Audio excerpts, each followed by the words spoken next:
Morning, everyone.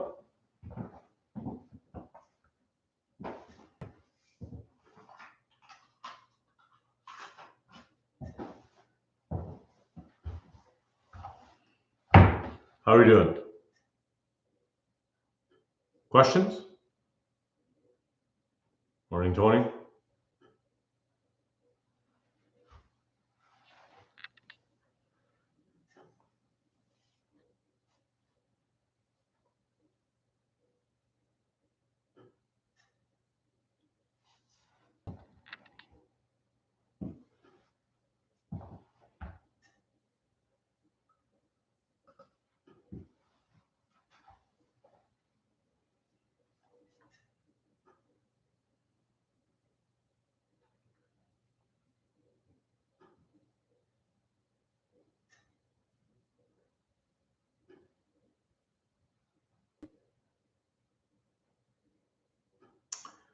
So Laura is asking, how do we find the maximum rate of change when it is in the direction of the point?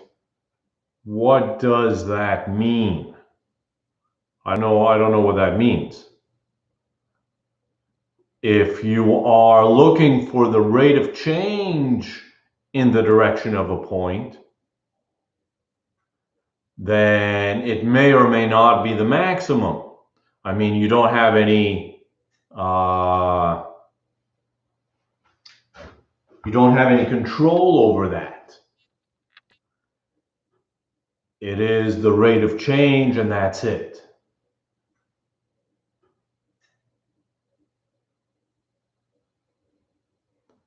Sid is asking, do we need to use the XY notation for vectors? Yeah. Laura's back. Like, it doesn't give you a vector v, it just gives you a point. Yeah, exactly. We did that yesterday, right? If you're at a point P and you want the rate of change in the direction of point Q, then you really have a vector, PQ. And there it is. That's your vector V. Yishen is asking for the second derivative test. If it's the second derivative is not defined somewhere, are we going to consider two cases?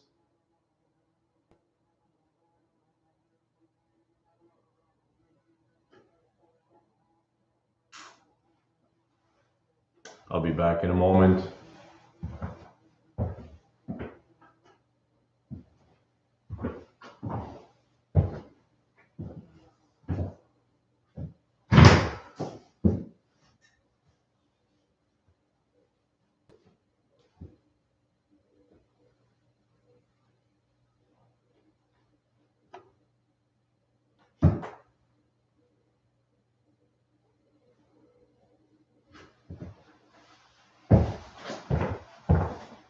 All right, I'm back.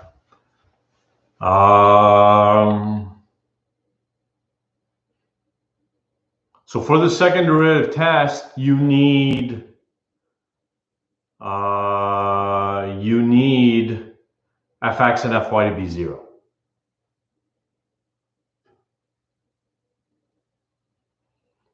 Chris is asking what happens if d is 0, the test is inconclusive. All right, let's get to work.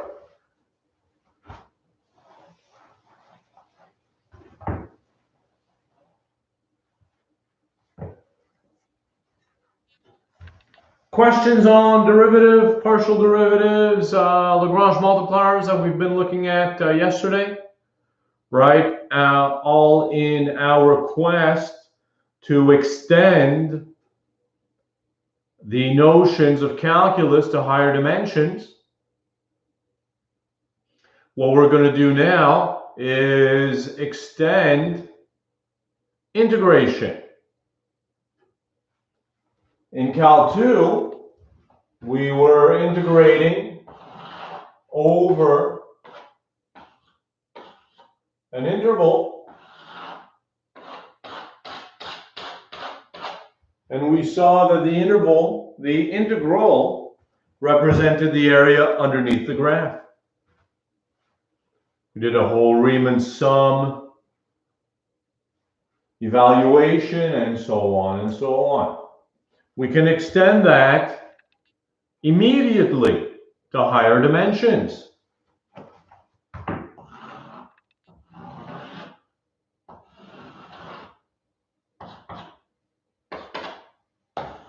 Instead of an interval on the x-axis, you can imagine now a domain in the xy plane and some function hovering above. And we can ask the question, what is the volume underneath the function restricted to the domain? What is the volume underneath the function restricted to the domain? And we can do exactly what we did in Cal 2, right? In Cal 2, if you remember, we split this up. We partitioned the interval into a few pieces and did those rectangles. And you know the area of a rectangle, you added all of them up, blah, blah, blah. Here you can do the same thing. You can break up your domain into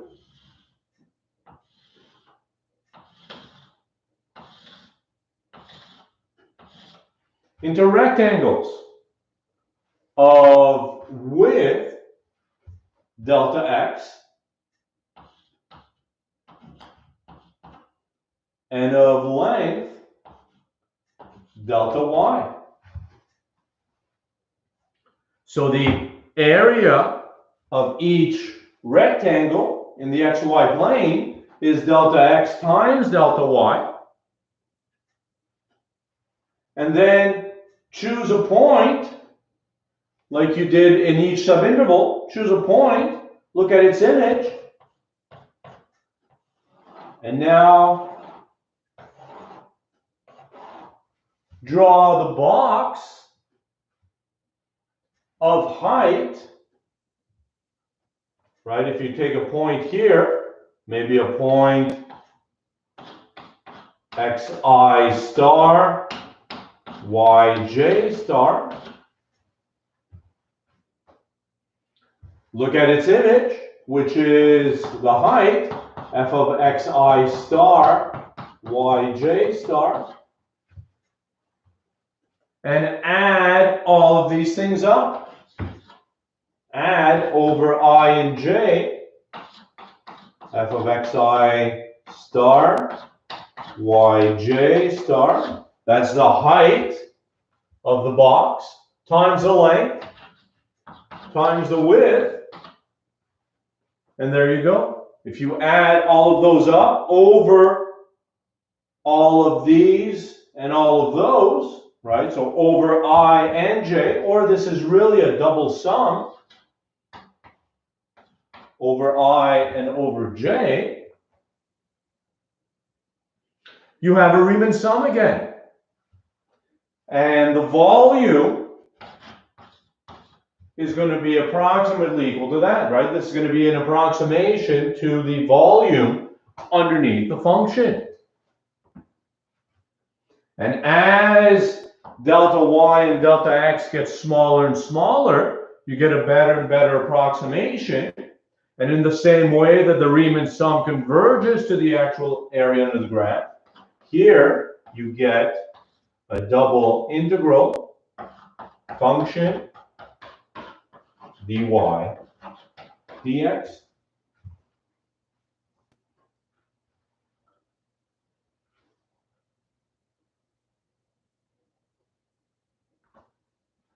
So, I mean, everything extends from the one variable case.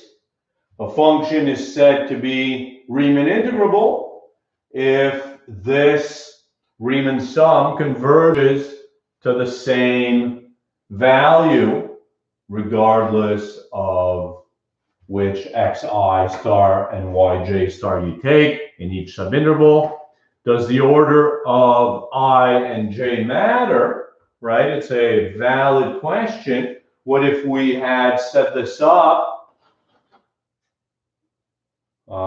Ji f of xi star yj star delta x delta y. In this case, we might have gotten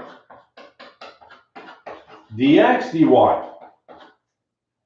And the question arises naturally, are these always equal? Let's postpone that for a few moments until we get an idea of everything.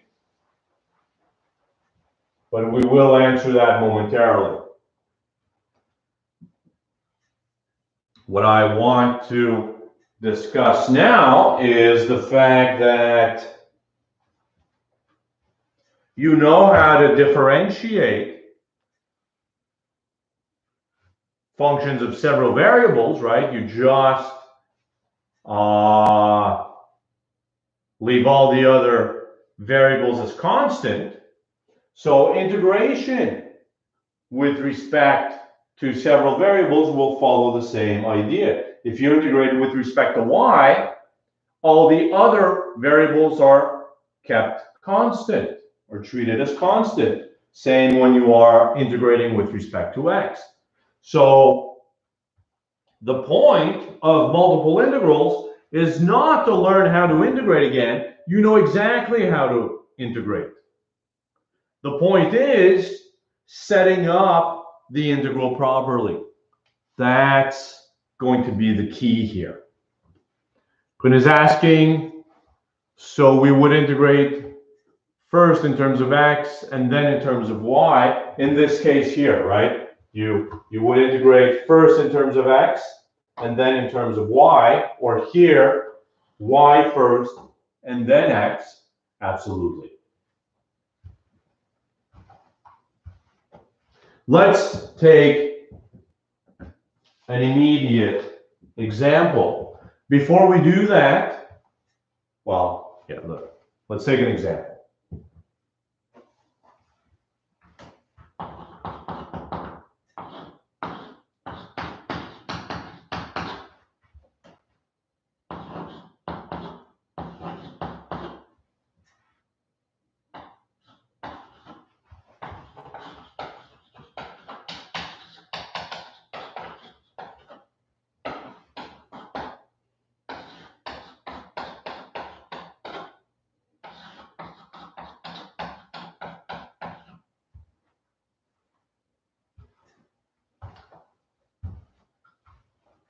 Let's take it, yeah, so let's consider this. Let's first start by graphing the region of integration.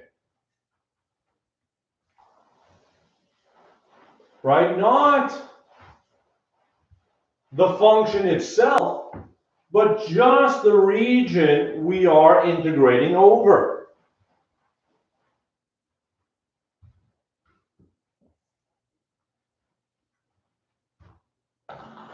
Right? The region we are integrating over in the xy plane.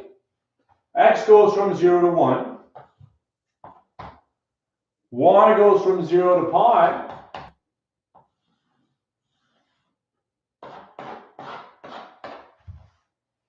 So that's the region we're integrating over. And then we have this function, z equals x sine y, hovering above. Hovering above in a third dimension.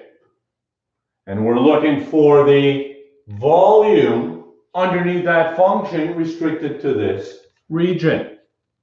Everybody with us here? Questions? So let's set up the integral.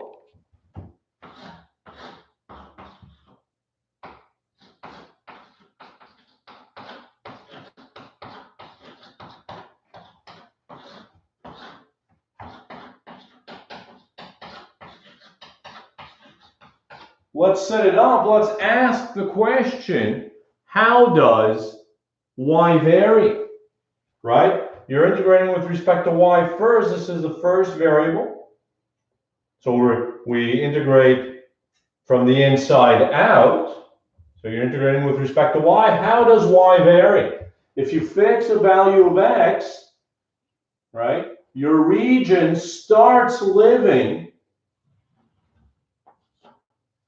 as soon as you cross the x-axis.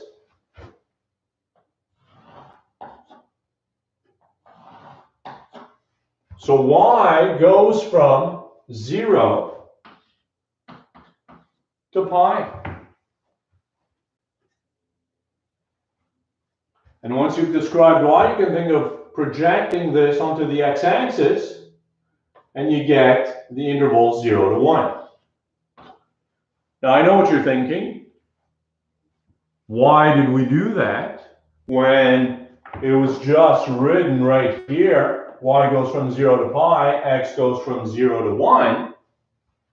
Well, let's not worry about that for now. Let's integrate this, since we've already set it up. You're integrating with respect to y, so the x is going to stay fixed.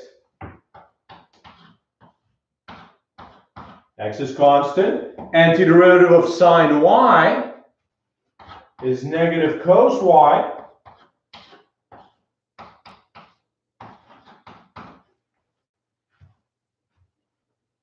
Plug in the top, subtract plugging in the bottom.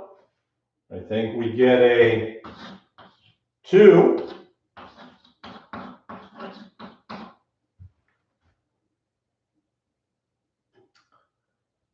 Antiderivative of which is x squared from 0 to 1, which is just 1. Print is asking, what if the signs were strict inequalities?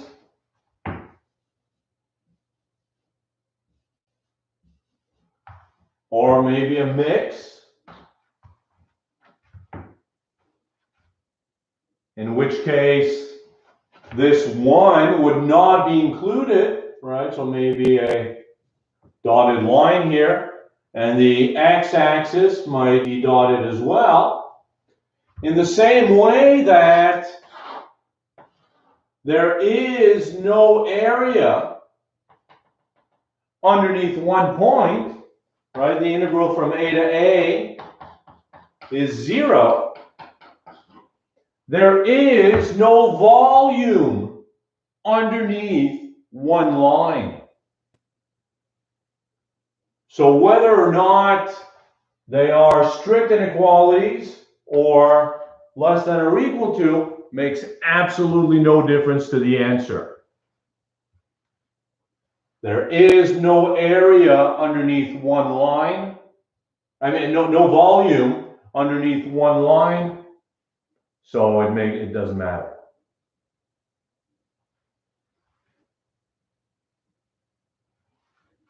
The answer would be the same.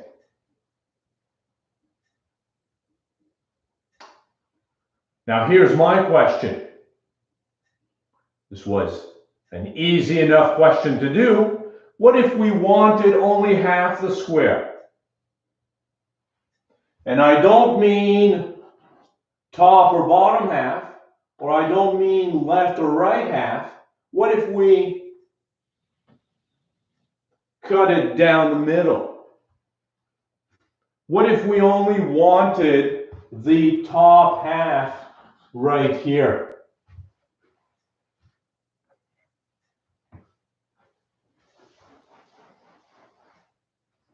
This will illustrate the idea of the double integral, right? So if you wanted to integrate just over this region here, this is 0, pi, 1.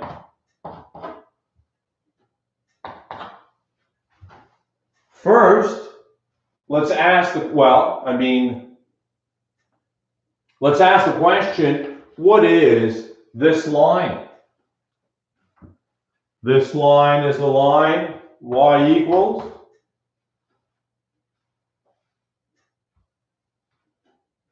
You know what it is. It goes through the point, goes through the origin, goes through the point of 1 pi.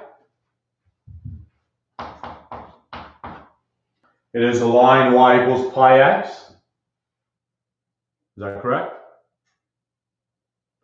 And now let's repeat the argument we made, right? If you fix an x, y,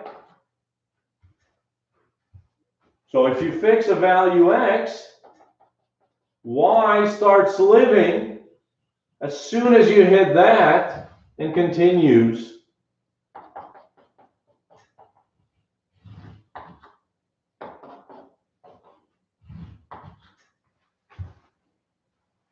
You see what's happening? If we set up the integral x sine y, how does y vary? Y starts, right? Your region starts at this line. So y starts at pi x and goes all the way to pi.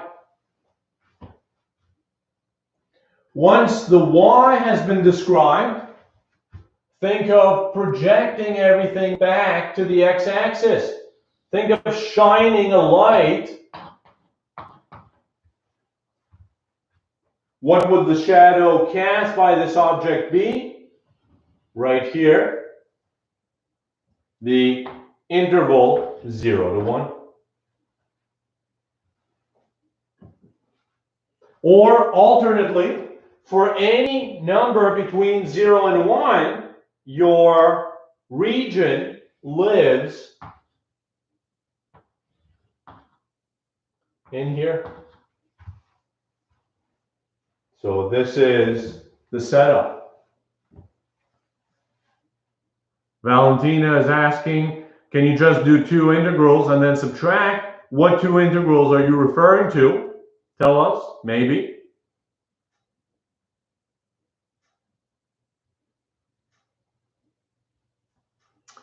Yishen is asking, is that because we first integrate over y, so we draw the vertical line, not the horizontal line? Well, since you are integrating first with respect to y, you want to describe how y varies. So that's what we have done right here. Bryn is asking, why isn't half the value we found with a full square? It's a valid question. Why isn't it just going to be 1/2? Maybe it is. We haven't evaluated it yet. Maybe it is, but probably it isn't, because think about what's happening. You have this function hovering above. So when x is 0, the whole thing is 0. When y is 0, the whole thing is 0, right? So your function is 0 here, and then it moves up somehow. Maybe it moves up quicker here than it does there, right? You would need symmetry of the integrand as well, not just of the region of integration. In the same way that when you're integrating a function on an interval AB, if you decide to integrate just over half the integral, it doesn't necessarily correspond to half. If you integrate over just half of the interval, it doesn't necessarily correspond to half of the integral. Valentina was saying, calculate the volume from 0 to 1, then subtract the volume of the triangle. Well,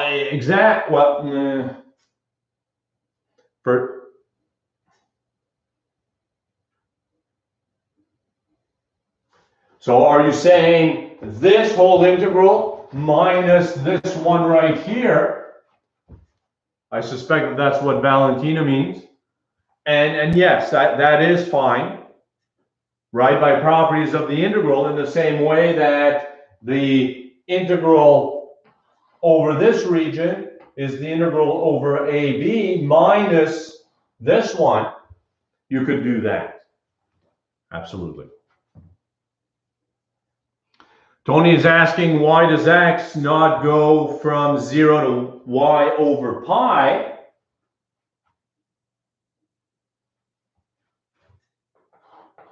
Well, you've already taken this into account now.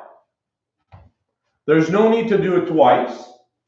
Moreover, look at how we did it. We said that if you take any x in the interval 0 to 1, your region starts when you hit that line and goes all the way to the top horizontal line for any value between 0 and 1.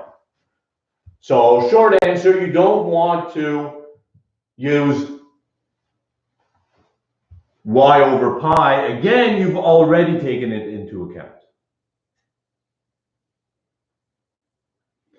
So Cecilia's asking, if you integrate with respect to x first, would you use y over pi then? And it's a nice observation. We'll redo it right after. Let's evaluate this, see what we get, and then we'll do it the other way to convince ourselves of the setup, and so on and so on.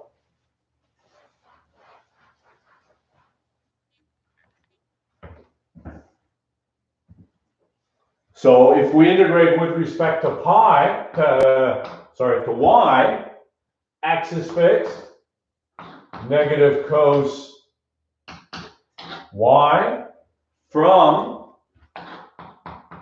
pi x to pi, which is cosine of pi is negative 1, so that is x minus x cos pi x. This first integral is easy. How do we integrate the second one?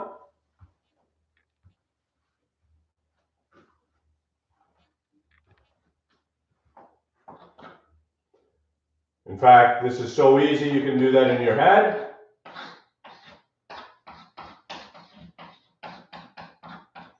How do we integrate the second one? You know how to integrate that second integral there?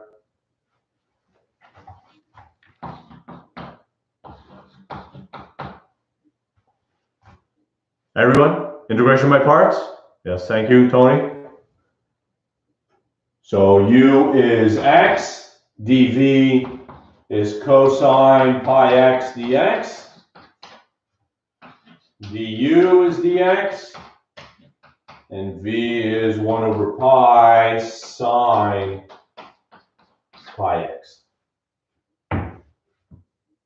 Is Tony the only person watching this video? All right. There it is. So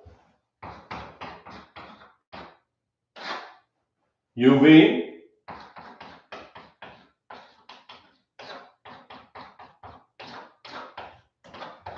minus the integral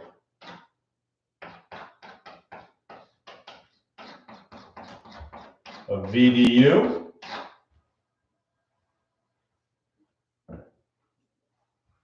well, I mean, I put some brackets. It is minus minus, so it does become a plus.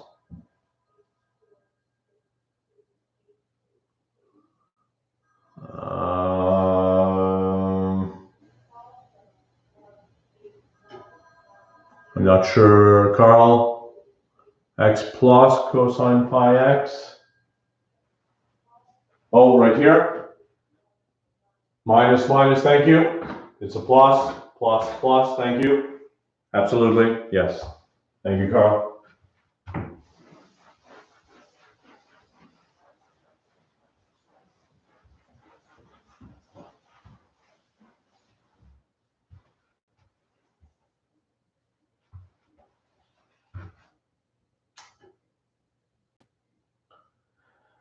So plug in. Sine of pi is 0. When x is 0, this whole thing is 0, so that's gone. Antiderivative of sine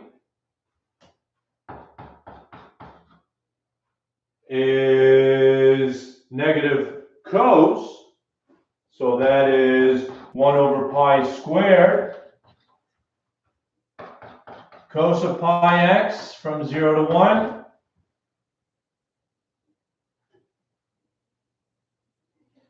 And that is going to be a minus 2. So that is 1/2 minus 2 over pi squared. Have I made another mistake? 1 over pi squared cosine pi x. Thank you, Cecile.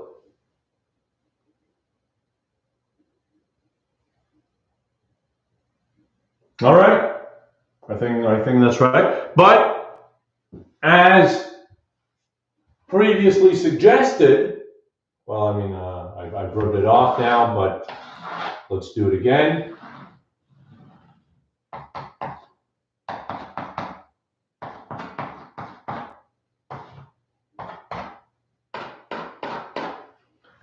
We were going to set it up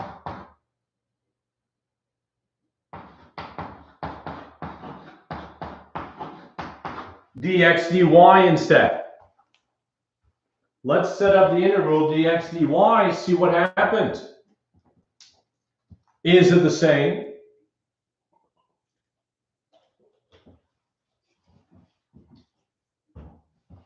Remember, this is the region we wish to describe. And if you take any value of y between 0 and pi, the region, right, because this is the increasing direction for x, so the region starts living here and goes all the way to there.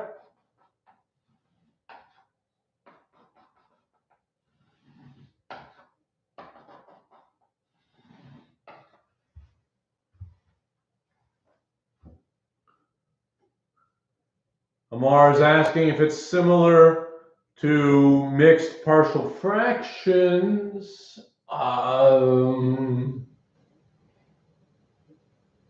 Not sure what you mean there. Maybe give me an example of what you mean while we set that up. So what are we saying? X starts living at the y-axis. So x starts when x is 0. Mixed partial derivative. Well, exactly, right? I mean, we're integrating with respect to two different variables. And in the same way that when you differentiate with respect to one variable, you leave the others constant, the same thing is done here. When you integrate with respect to one variable, you leave the others constant. So the point is, integration is the same as it ever was. The point here is the setup, and that's what we're doing now. We're describing how x varies. X starts living at the y-axis when x equal to 0 and goes all the way to this line, all the way to x equals y over pi, as had been suggested by Tony, I believe. Exactly that.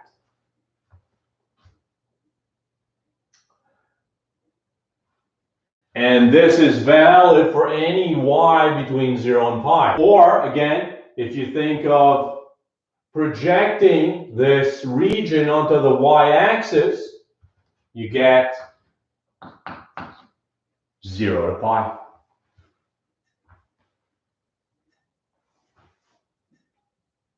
There it is. Integrate with respect to x. That's very easy. This is 1/2 x squared.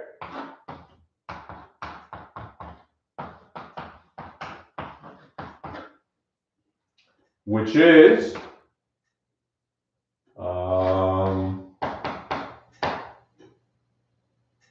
1 over 2 pi squared, y squared.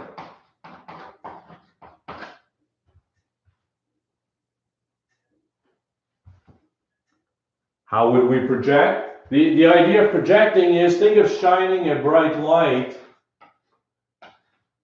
perpendicular to the axis. What is the shadow cast by this object on that wall? It's going to be this. This is going to be the shadow. And that is your region. What if our region was some kind of circle, ellipse? Still the same. This is the idea. Describe how one variable behaves and then project onto the remaining axis. We'll do a few examples, but that's the idea. This works in all situations. Well, you have now this integral, which is very different from this one, right? So it's not clear that they're going to be the same. Let's integrate. How do you integrate? You know exactly how to integrate.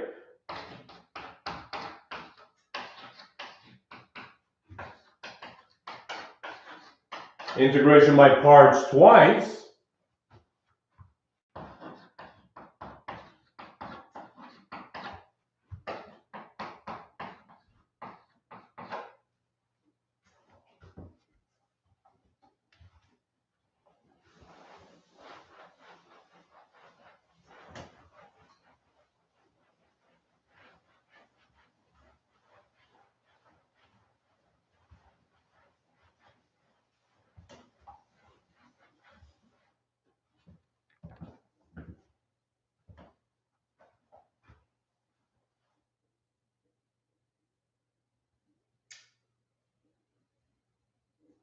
So I pulled out a 1 over 2 pi squared.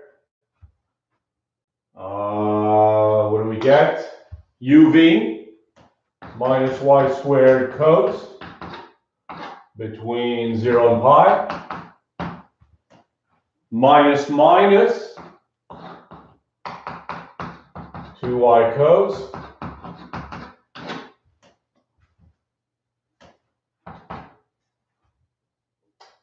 So cosine of pi is -1. So this is pi squared. And when y is 0, the whole thing is 0. Here again,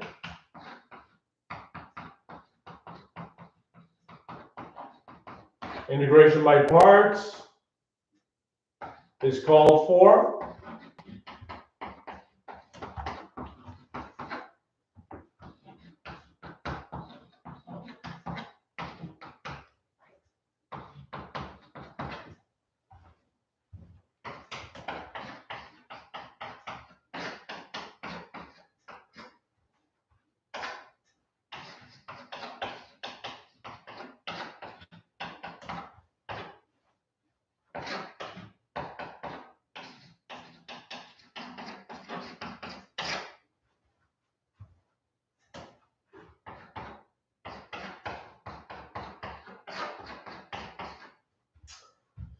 Sine of pi is 0, sine of 0 is 0, so this whole thing is 0. Antiderivative of that is 2 cos y between 0 and pi.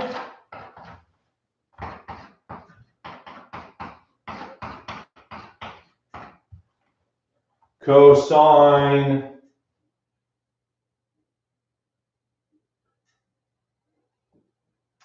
of pi is -1, so that's -2 minus 2, so that is a -4.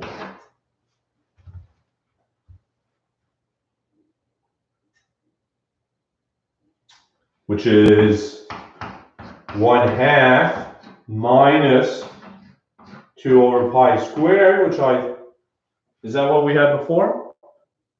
I want to say that that's what we had before. Somebody, I erased it. I'll assume that's what we had. Why is it negative y squared in the first step?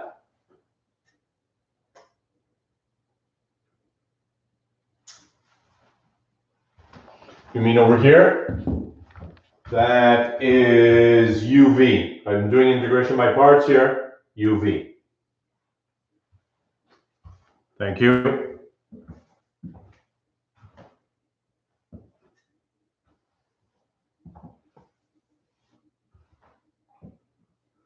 Right, so first of all, this gives you the flavor of the whole point of the double integral, the actual setup. And here, right, this question was possibly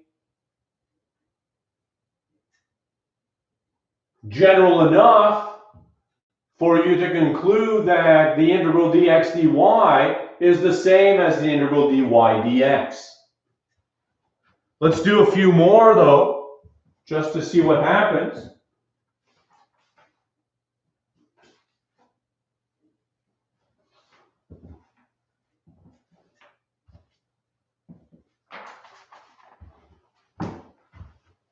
Let's do a few questions from the book.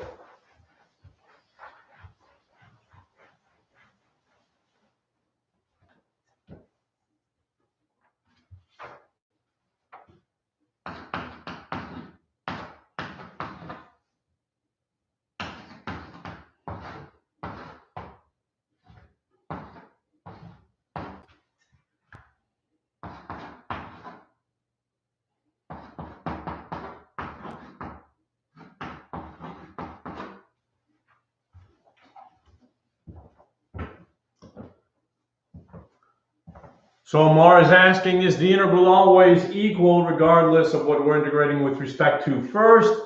It's a valid question. Let's do a few integrals first, and then I'll give you the result.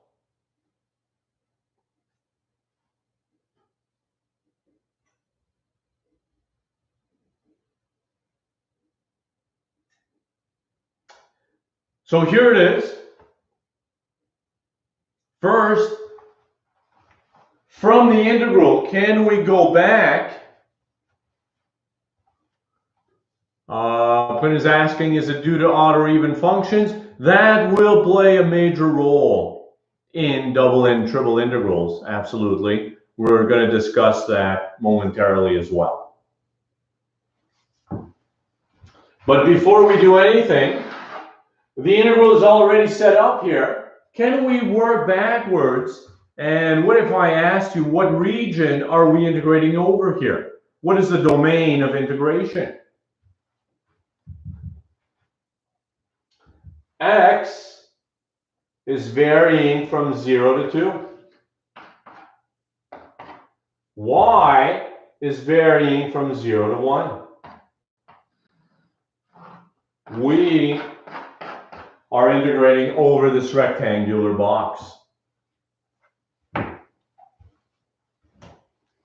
This doesn't help us to integrate, but it's a nice observation.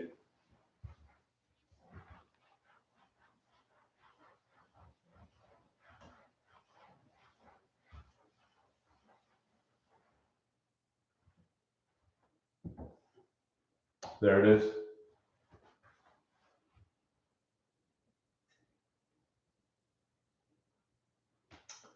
All right, so what happens?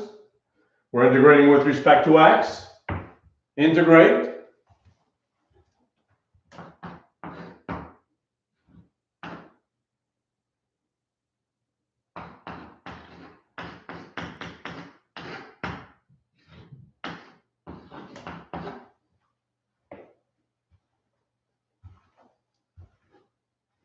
Is that right?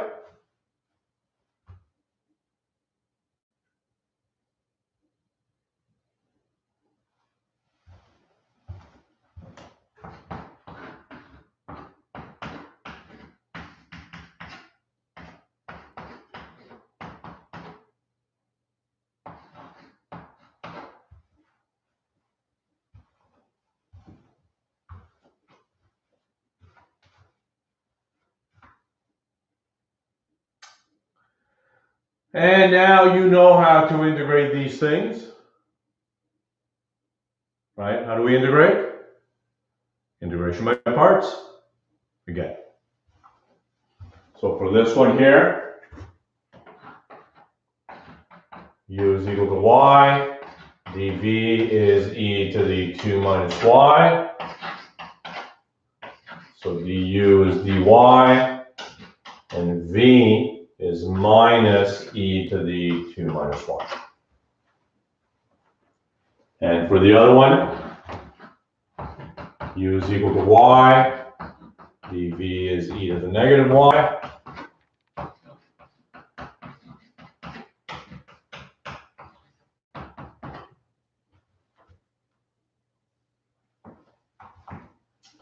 So this whole thing becomes uv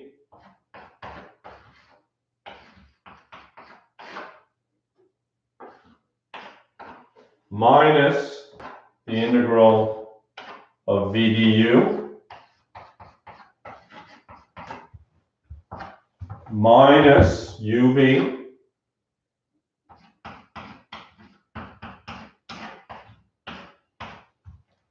minus the integral of v du.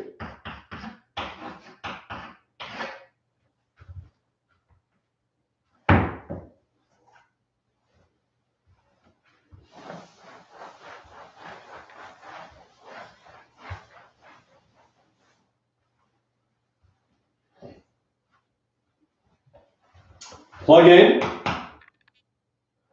When y is 1, this is negative e. And when y is 0, the whole thing is 0. Integrate. This is negative e to the 2 minus y.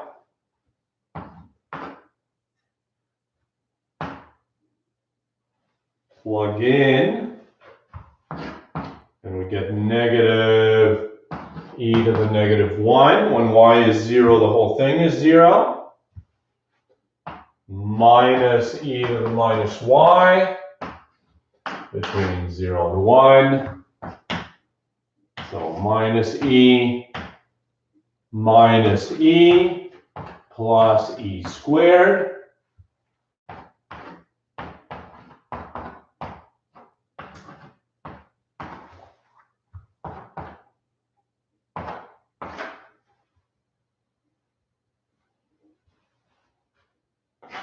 No. So this is e squared minus 2e plus 2 over e minus 1.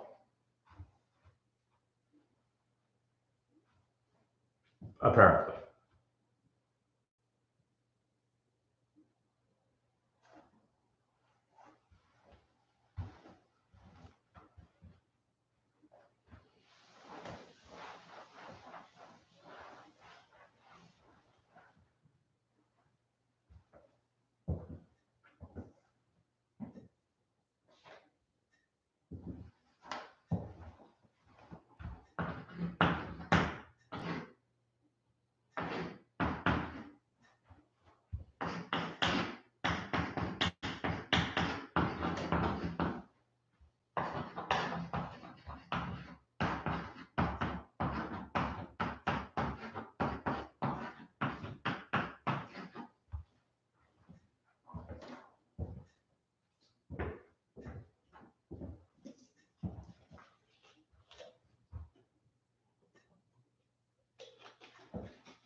All right, consider this. First, I wanted to bring your attention to some notation here. First of all, dA, A as in area, right? It's a change in area. That's your dx dy or dy dx. Secondly, this notation 0, 1 cross 0, 1, what does that mean? That means that x is the interval 0, 1 and y is the interval 0, 1. So this is really 0, 1, 0, 1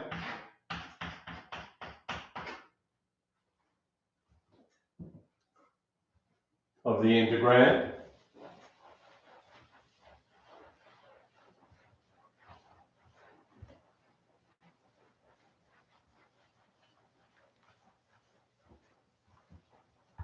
And before we tackle this question, the question arose naturally.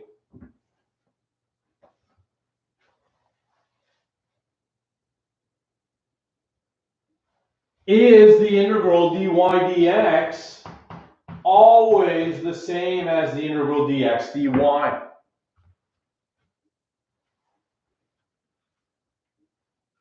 Well, Bryn is asking, would the integral, well, would the order not matter since the limits are the same? Actually, the order might still matter. But let me give you the result, which is known as Fubini's theorem.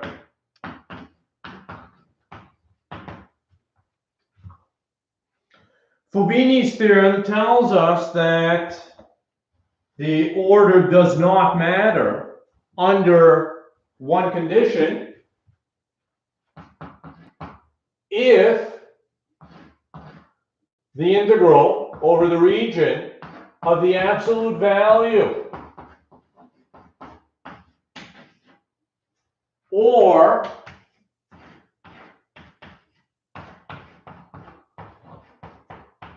dx dy. As soon as one of these integrals is finite, then they are equal.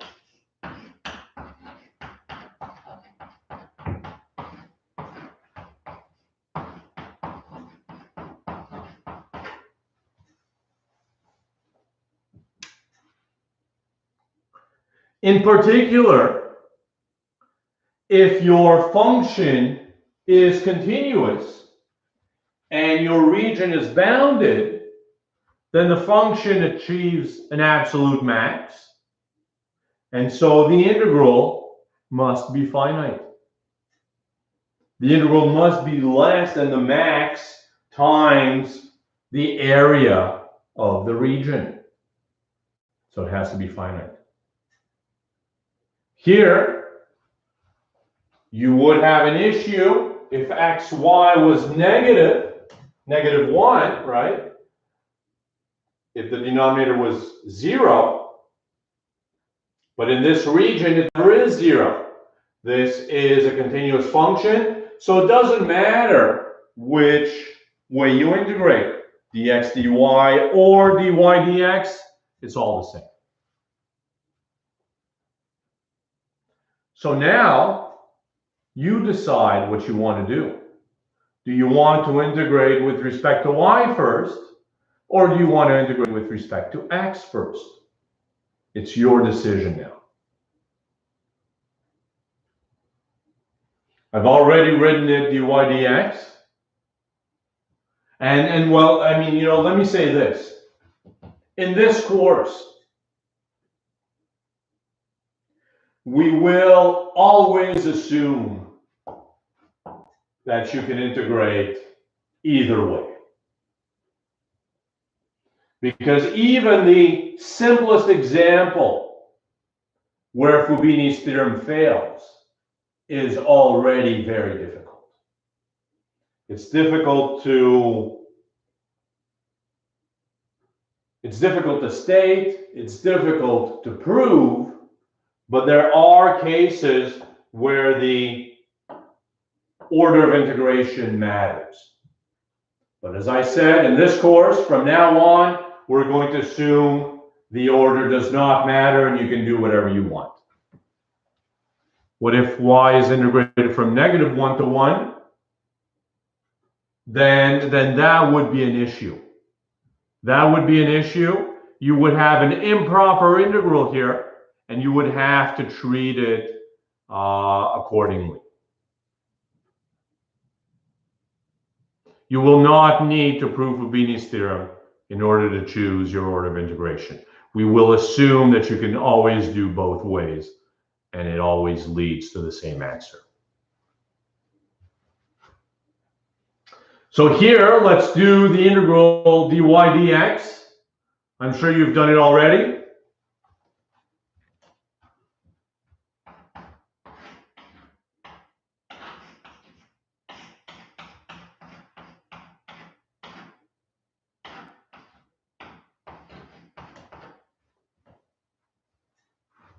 Is that right?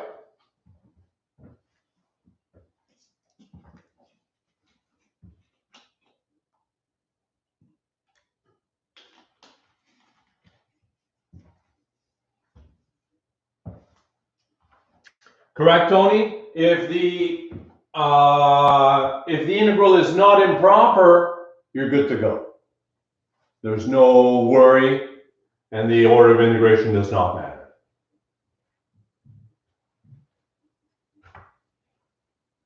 Everybody has this as the antiderivative? Plug in.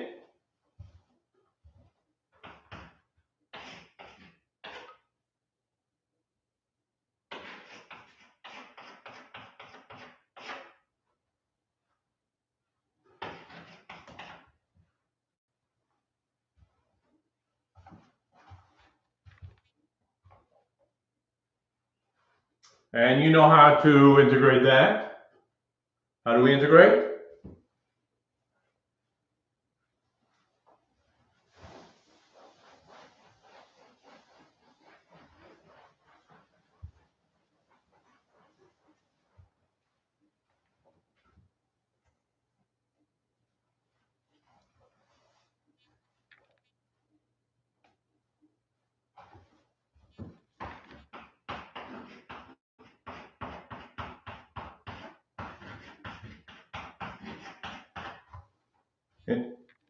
U sub, I want to say integration by parts.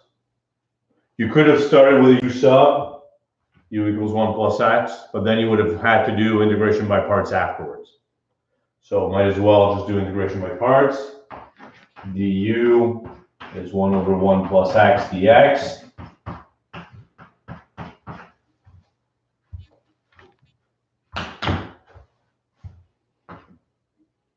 So uv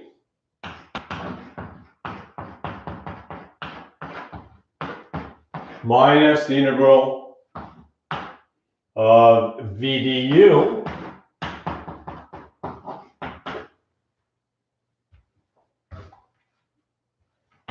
when x is 1, you get ln of 2. When x is 0, the whole thing is 0. How do we integrate this business?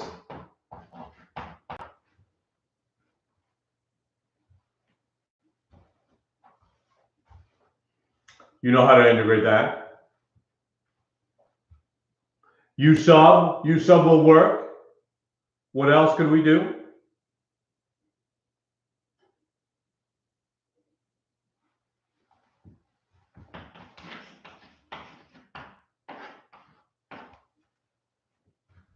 Anyone? No?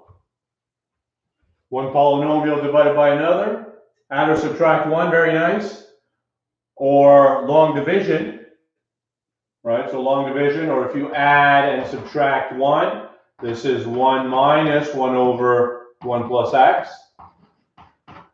Very nice. Long division gives you exactly the same result, but this is x minus ln of 1 plus x between 0 and 1.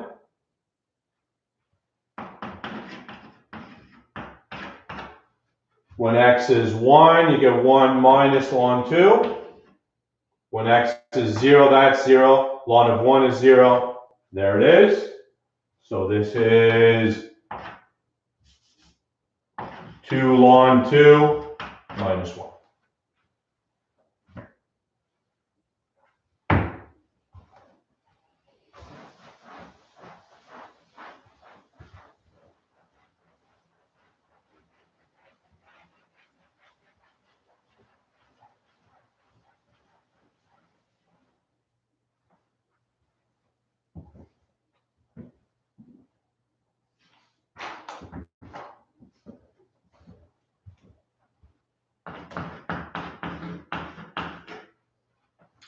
Questions here? Let's move on to the real thing.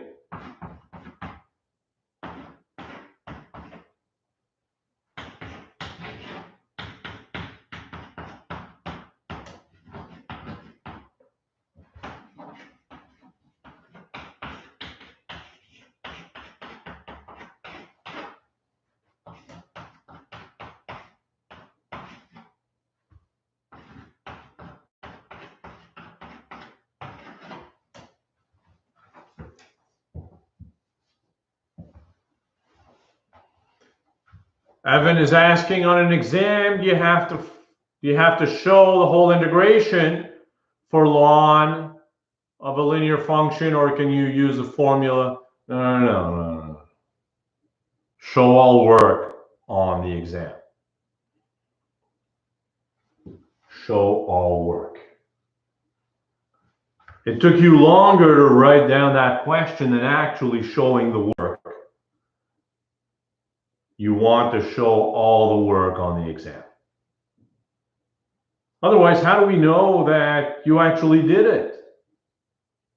Or that you know how to do it? You know, I mean, these online integrators and this and that, you have to show all your work.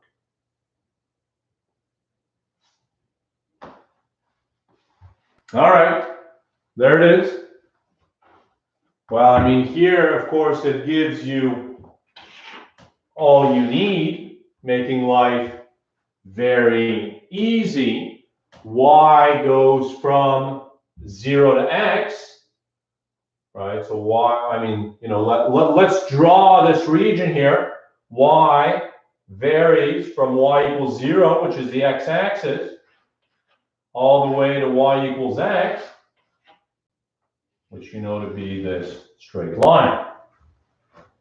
And then when you project everything onto the x-axis, you get the interval 0 to 2.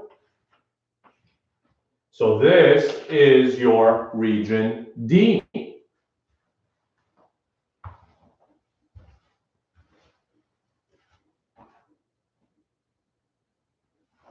Let's set up the integral. And my question to you is, how do you want to set it up? You have options. We can set it up dy dx, or we can set it up dx dy.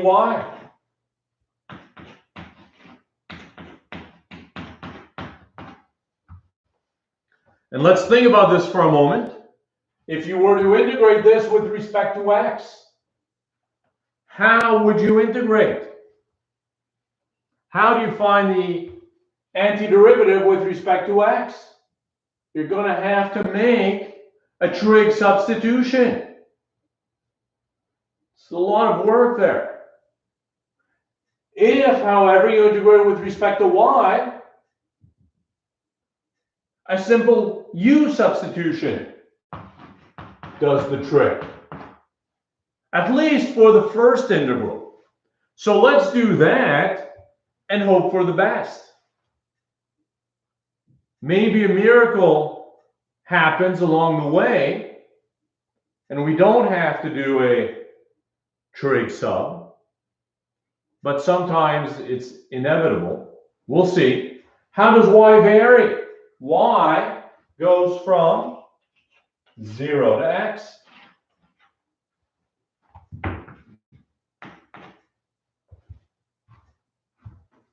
Once we've described y, we project onto the x-axis and get 0 to 2. In fact, it was already given in the right way. It might not have been. Might have been a trap, but there it is. Integration with respect to y, very easy. I'm sure you can do that in your head. Can you?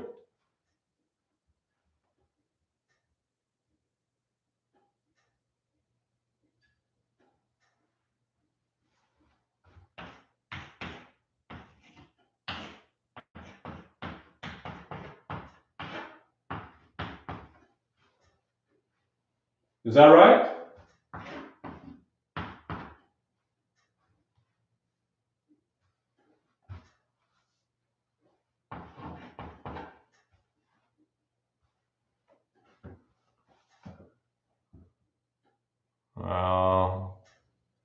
WJ, I don't know what you're saying. I suspect.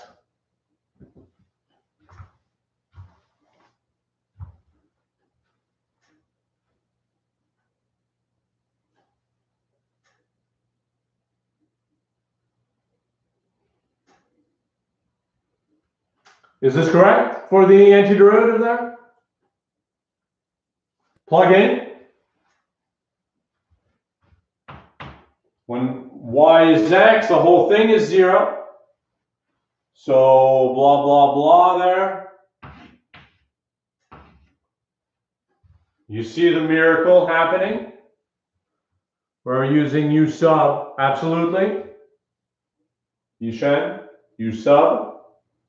When y is 0, this is x squared, square root is x, cube it. So this is 1/3 x cubed. And you see no trig sub required here.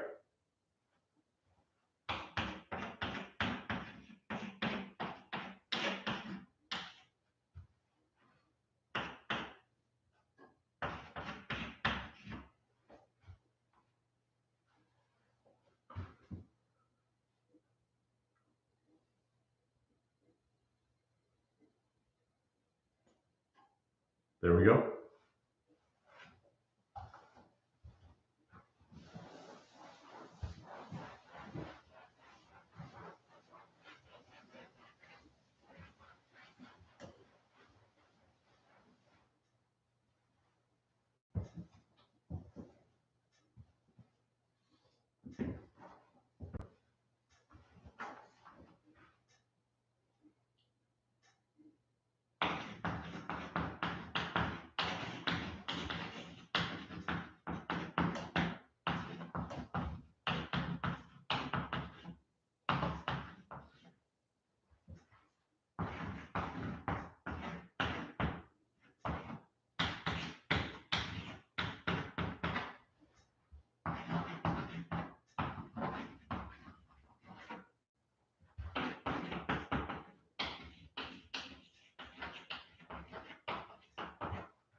Amar is asking, which variable do you need to find the bounds with respect to first? Well, in this question, they're asking us to set up both integrals. So let's set up both of them, and then we can decide which one we want to integrate.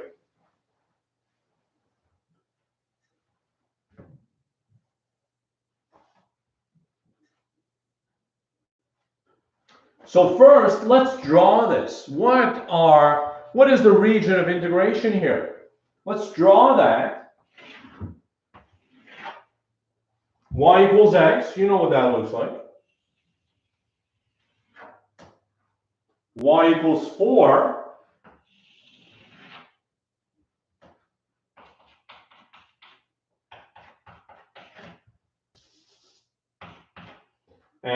x equals 0 is the y-axis. So this is our domain D.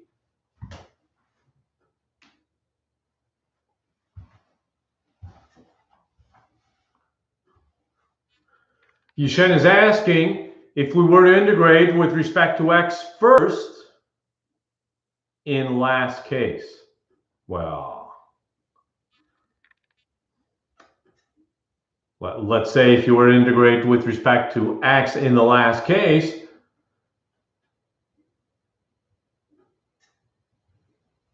can we still get a numerical answer? Well, we're suggesting that the answer should always be the same. So it better be a numerical answer. But I know what you're thinking. And whether you integrate with respect to x or y first is not just a question of switching the bounds of integration, right? It's not just a question of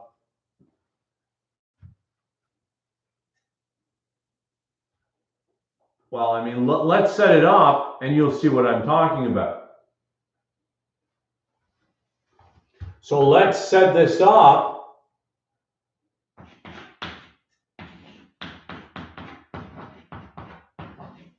Let's set it up dy dx.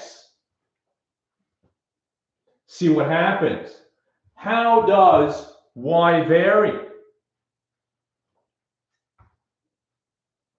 How does y vary? For fixed x,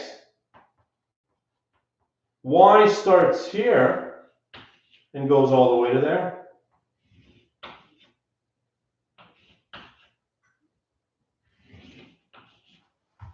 Y goes from y equals x to y equals 4. Once we've described how y varies, we want to project everything to the x-axis.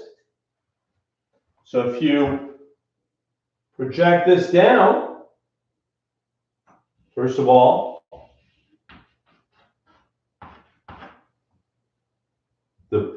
where the line y equals x meets the line y equals 4, x is 4. So if you project down to the x-axis, this is the projection here, the interval from 0 to 4. This is the setup dy dx. If you switch the order of integration,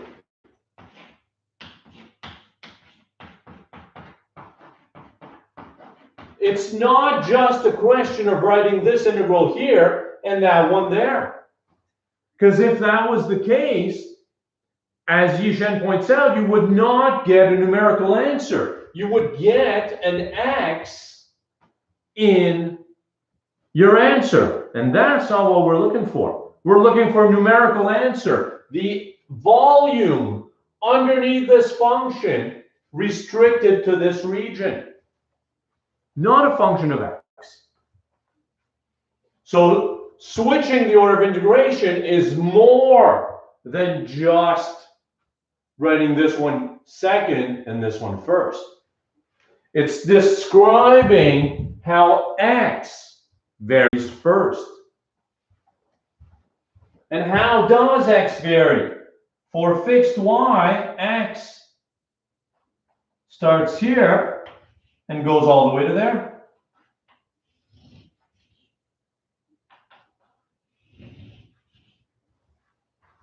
X goes from the y-axis, x equals 0, to the line, x equals y.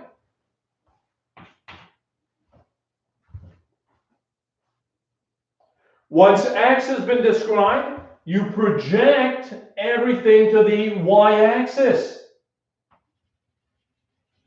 If you squish this whole region to the y-axis, you get the interval from 0 to 4.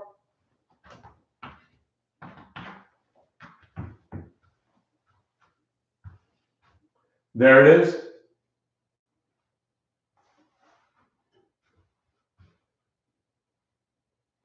Now we have to decide what we want to integrate with respect to. Both of these are doable. Quinn is asking, doesn't x stop at 4? Like from y to 4? Well, if it was from y to 4, this would mean that the region starts at y and goes all the way to 4, and that would have been this region right here. The lower triangle, right? For a fixed y value, your region would have started at y equals x and continued on till x equals 4. So that would have described the lower triangle. Right? So both of these integrals are doable. If you want to integrate with respect to y here, y squared times an exponential, you know what you're going to do. Integration by parts twice. It's not that difficult.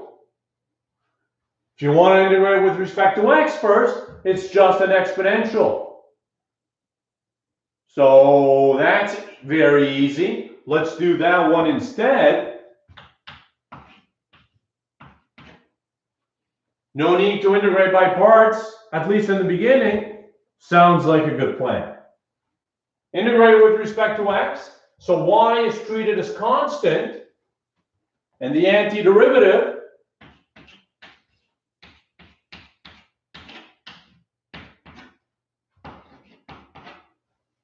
is this.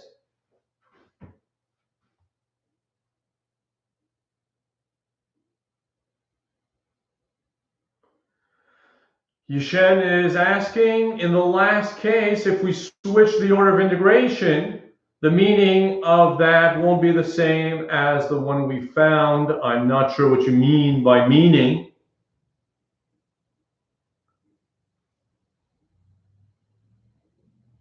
But by Fubini's theorem, I'm suggesting you can always change the order of integration.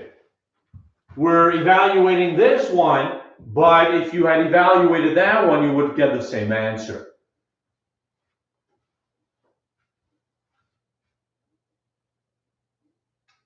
Everybody satisfied with this antiderivative here? Plug in.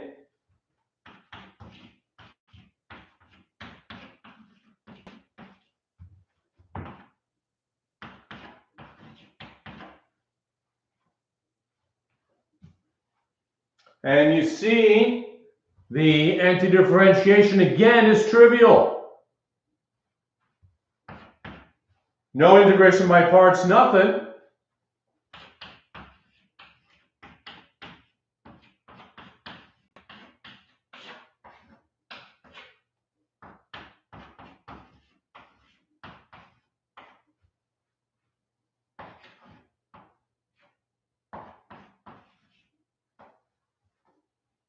There it is. So you see what a difference choosing the right variable to integrate with respect to first makes. We would have had to do integration by parts twice, possibly do something else afterwards, who knows. I'll invite you to do it just for fun, just to convince yourselves of the fact that you don't want to do it.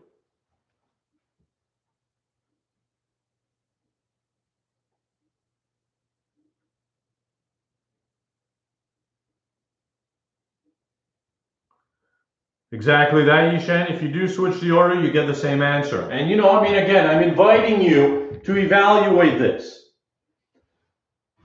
Of course, if you do the integration on the lower triangle, you don't expect the answers to necessarily agree. They might not be related in any way, because it's a completely different volume you're looking at, right? This function restricted to this domain is very different then this function restricted to that domain.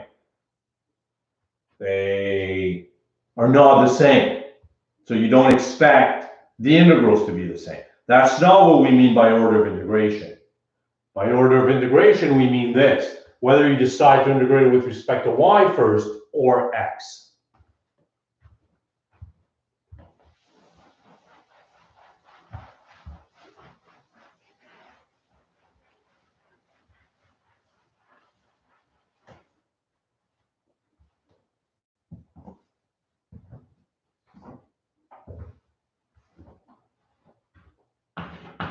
Same question here.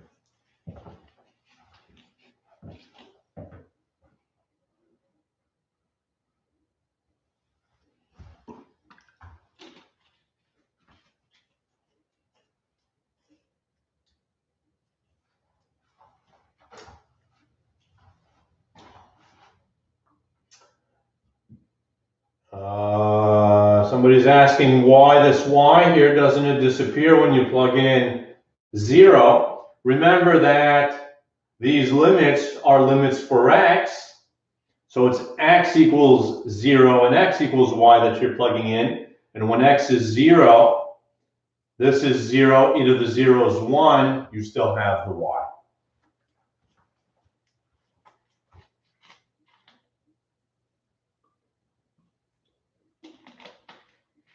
So as Yi-Chen is suggesting, when we change the order of integration, we have to adjust the bounds accordingly. Exactly.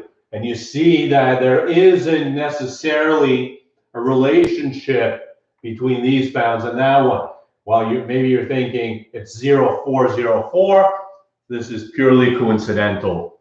It need not be that way.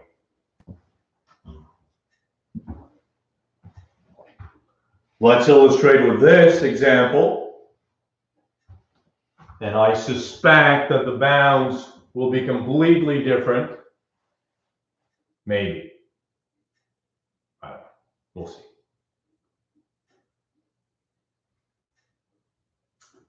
Let's draw this. Let's draw that, see what happens. Y equals x cubed, you know what that looks like.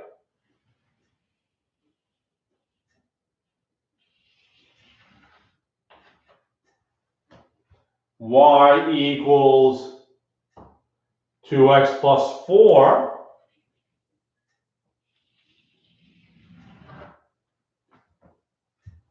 And x equal to 0 is the y-axis. So this is the region of integration.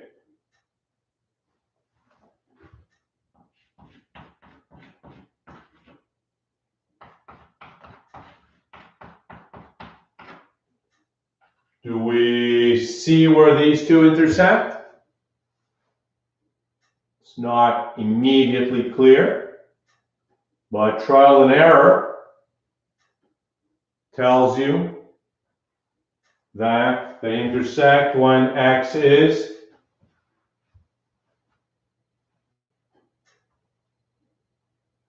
anybody?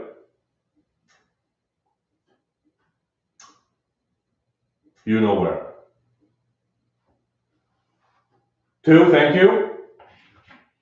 When x is 2 or y is 8. Thank you, everyone. All right. Let's set up the integral dy dx.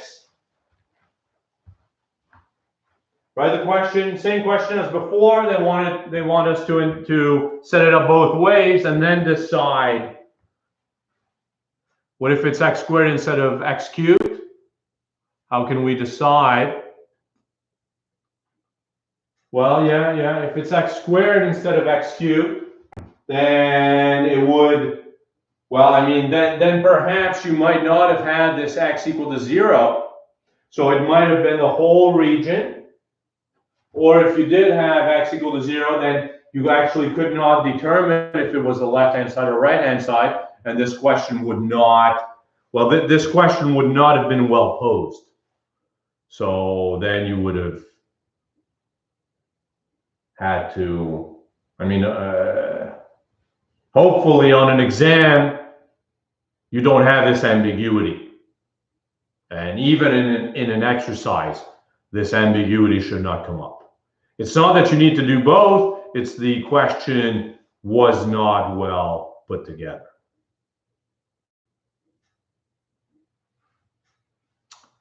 Well, I mean, let's set up the integral. So 6x squared, let's set it up dy dx. And then we'll set it up dx dy, and we'll decide what we want to do. How does y vary? Right, so first of all, this is our region D here. How does y vary?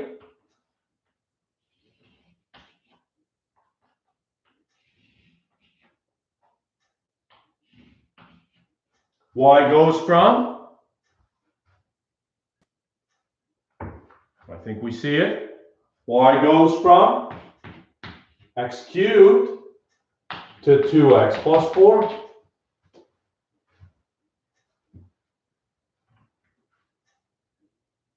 Right, x cubed on the bottom, right, all the way up to 2x plus 4. Once you've described how y varies, we project, we squish everything to the x-axis, and what do you get?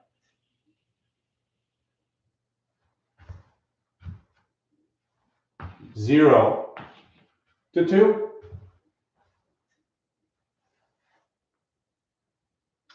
Exactly that.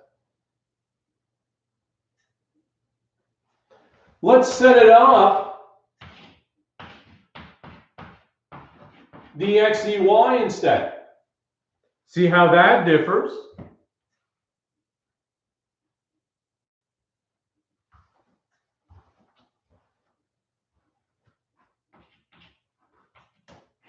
And you see what happens, right? X goes from here to there.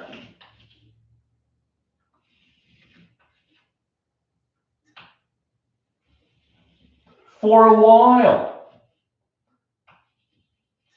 Until you hit y equal to 4. In which case, x now starts at that line.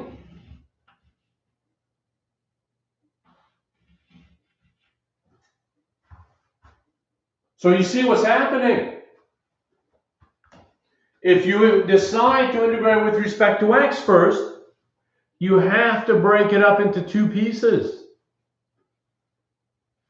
X goes from x equals 0 to the parabola, which is x equals y to the 1/3. Only for a while, only when y is between 0 and 4. Because then, after 4, x starts on this line and goes to the parabola. So x goes from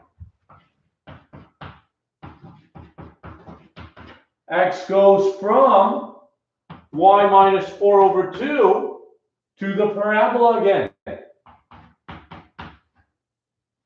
When y is between 4 and 8.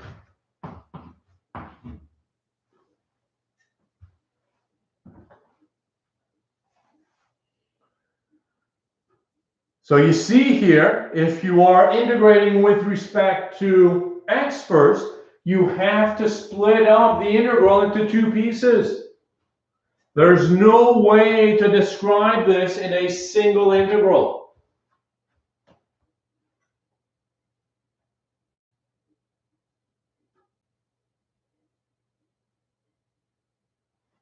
How are we doing?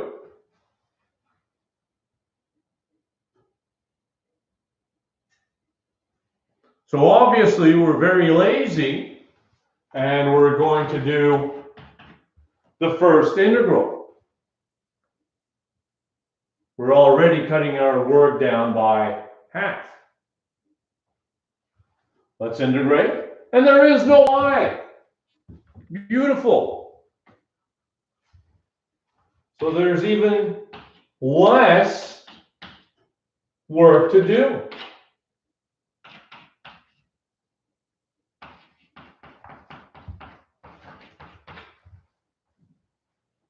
Antiderivative of 6x squared is 6x squared y.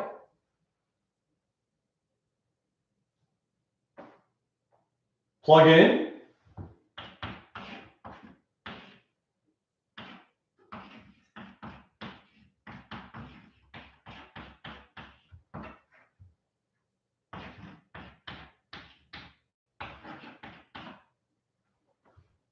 Integrate.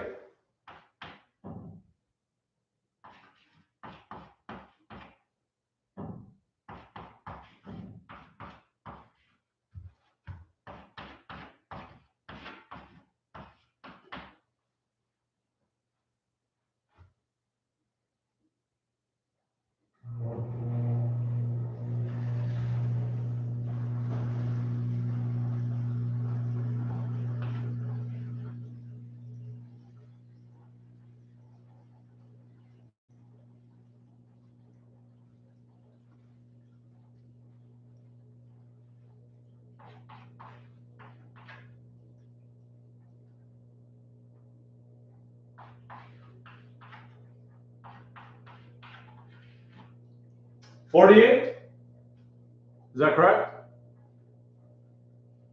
Well, you can always verify, right? You can always check that this is right by evaluating these two integrals together.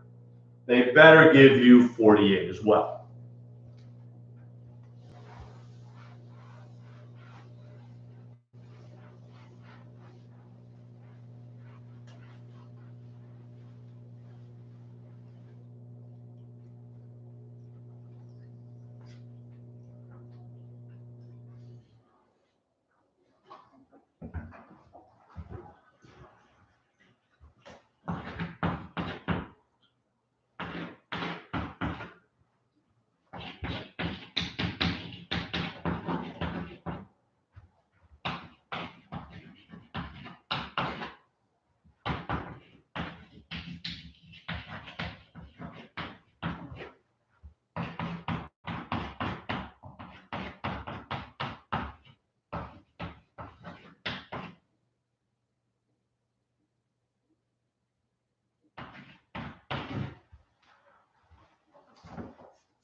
Tony is asking, in an exam, do we have to find both the integrals dy dx and dx dy?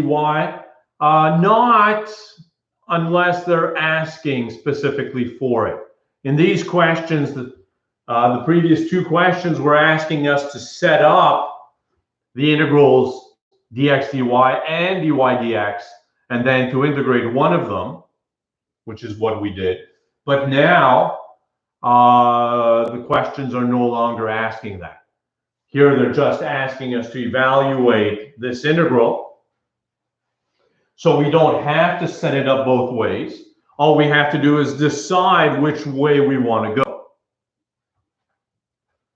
So let's draw the region of integration here and decide what we're going to do.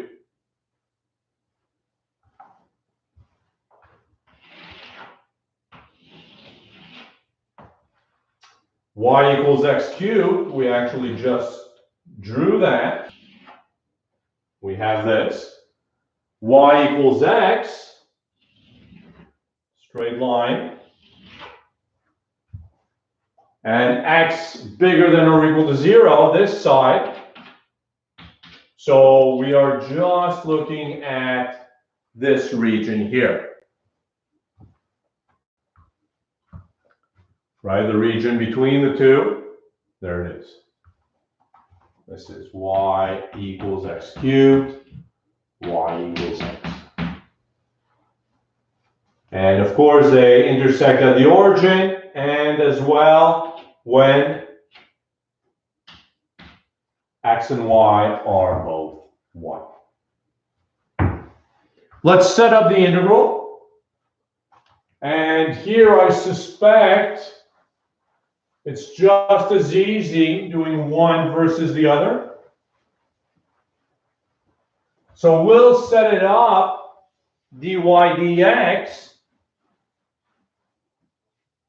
If somebody is interested, you might do it dx dy and see what happens.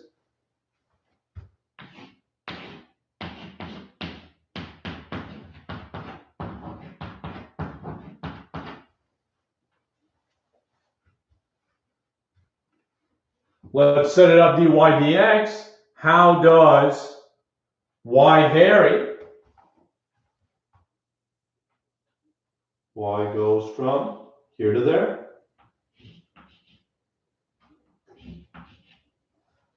Y goes from x cubed to x.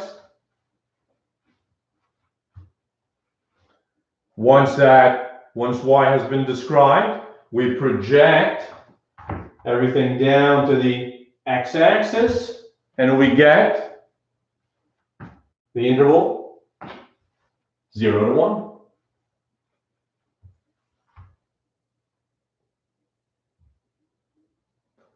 Integration with respect to y is trivial.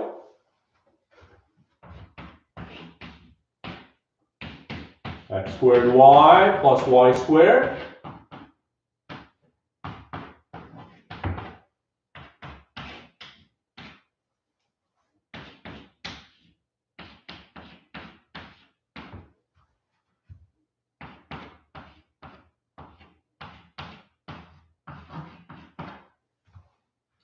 Is this correct?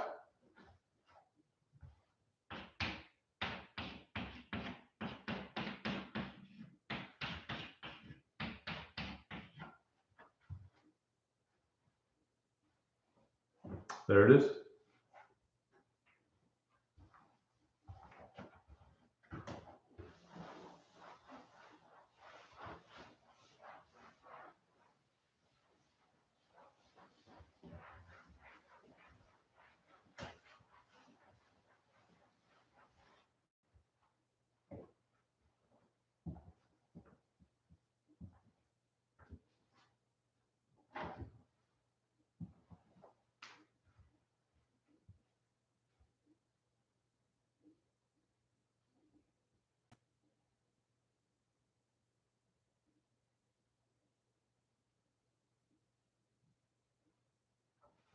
How are we doing here? Too easy? Why don't we consider find the volume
All right. So you see what's happening, right? We have this region in the xy plane. Let's graph that, if you will. X equals y squared is the same as y equals x squared, but it's along the x-axis instead of the y. And x equals 4. So this is the region.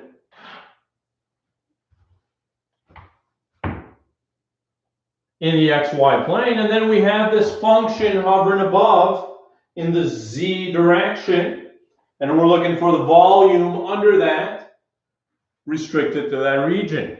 So you understand that it's really just the double integral of that function.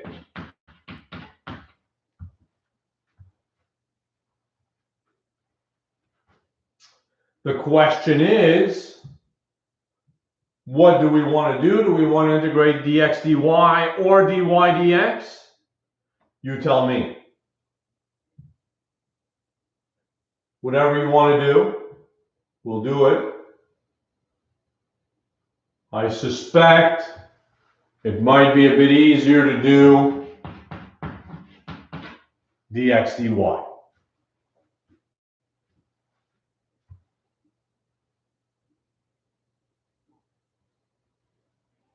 How does x vary?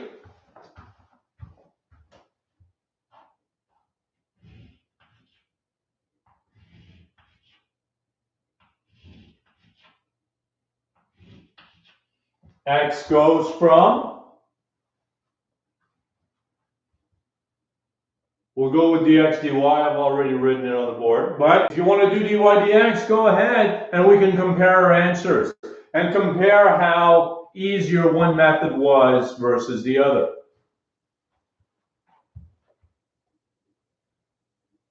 How does x vary? X goes from this parabola, x equals y squared, to the vertical line, x equals 4. Once we have described how x varies, we would project onto the y-axis, and the shadow is going to be this whole interval here, which corresponds to what? When x is 4, y is plus or minus 2. So the shadow is the interval from -2 to 2. Y varies from -2 to 2.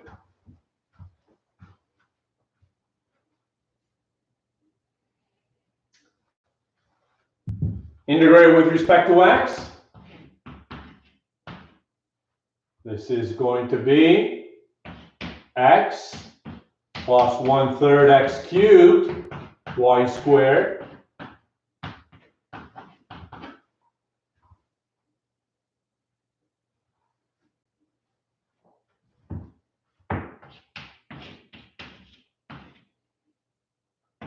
for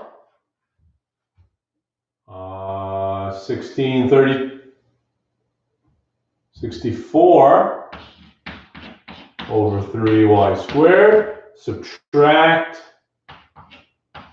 plugging in y squared, you get y to the 6, 7, 8.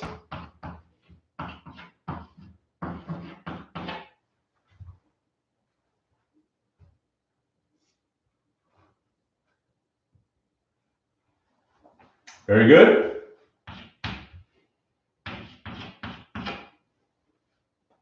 4y, 61 over 9, y cubed, and 1 over 27, y to the 9.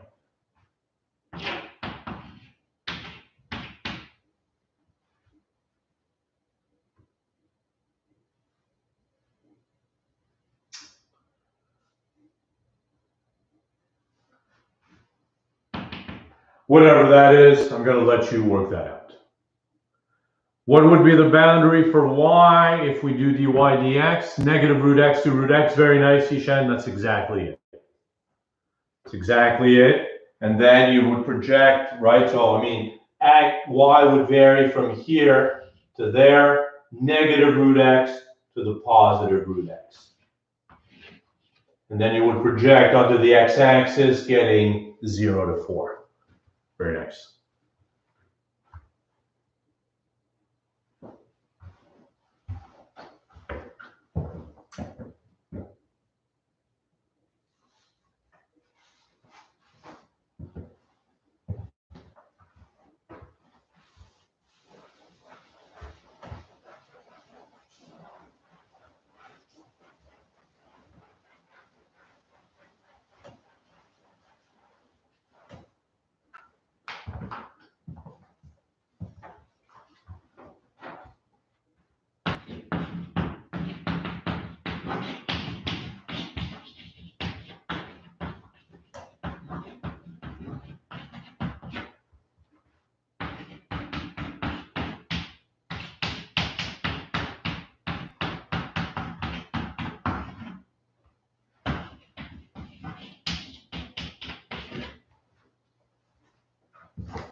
Let's graph this.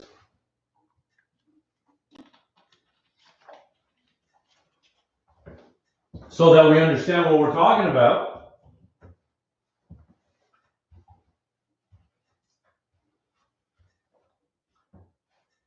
What are all of these objects?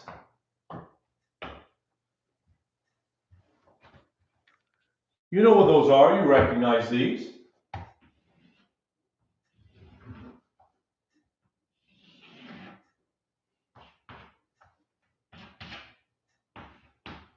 These are all equations of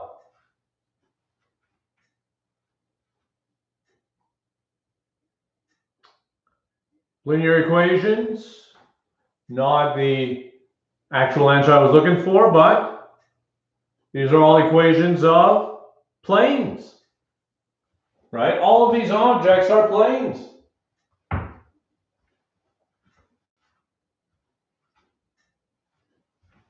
Right? So let's graph these. Thank you. Let's graph these. Z equals x.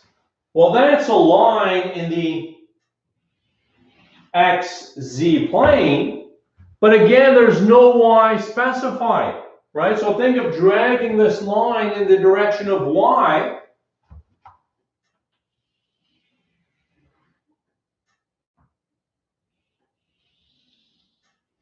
And you get this plane right here. Right? You have this plane, z equals x. And then y equals x. Well, that's a line in the xy plane, but no z is specified. So drag that in the direction of z. You have this plane like this. So one like that.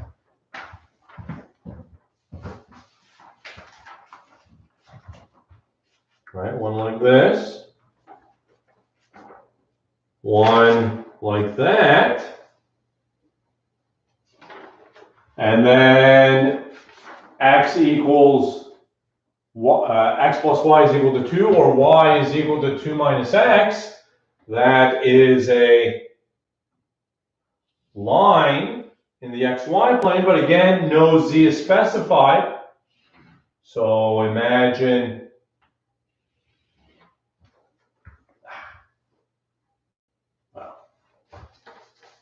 all right, so there it is. And then z equal to 0 is the xy plane. So you see what is happening, right?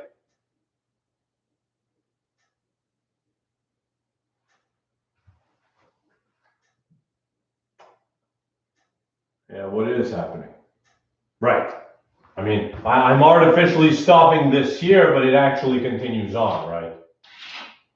So it's not this region here, And it's not that region there, it's this region here, and the stuff underneath the z equals x. So it's the volume underneath z equals x restricted to this triangular region in the xy plane.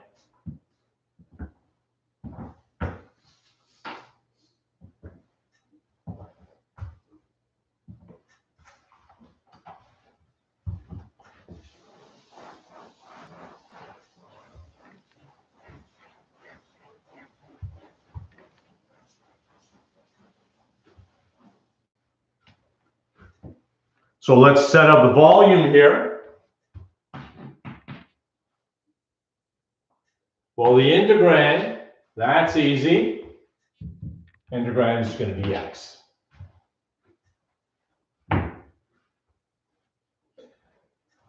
How do we know it's not the other two triangles? Well, here I had artificially stopped it at the xz plane, but there's no reason for that. Nothing is stopping it. This plane goes on forever.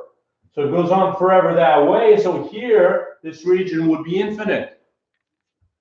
And the integral itself would be infinite. Same thing here. This region keeps going forever, getting larger and larger. So that integral would be infinite as well. The only one that's finite is this one right here, right? I mean, also, why not this one?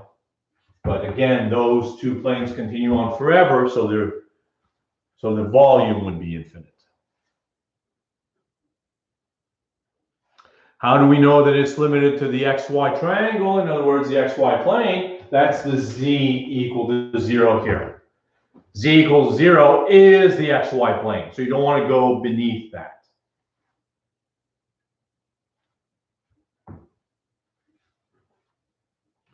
So the question arises, do we want to set up the integral dy dx or dx dy? And if you set it up dy dx, y is going to vary from here to there. You see what's happening? Whereas if you set it up dx dy, x is going to vary from here to there for a while until you hit that point, and then it varies from here to there. What am I suggesting? Let's redraw this in the xy plane here.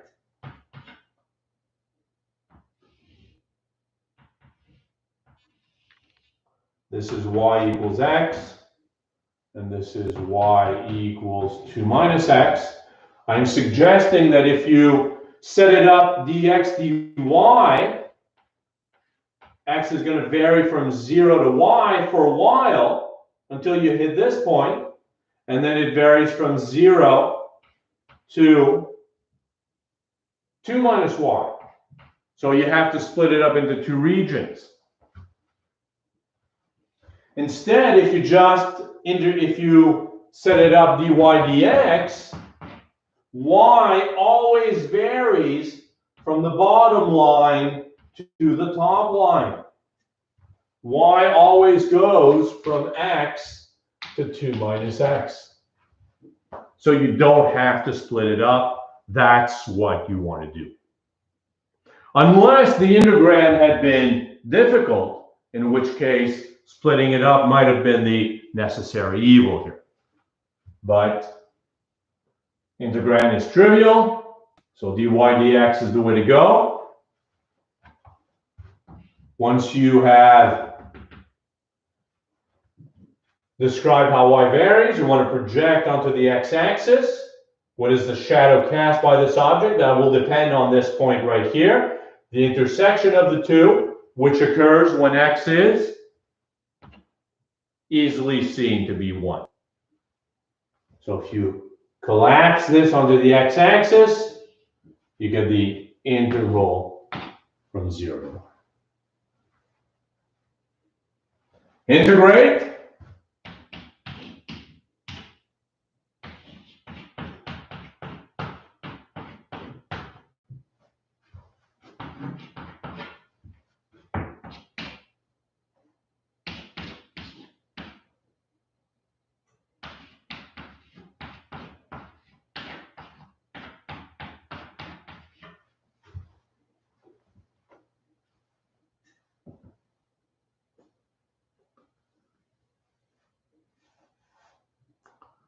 Carl is asking, why did we choose to integrate x?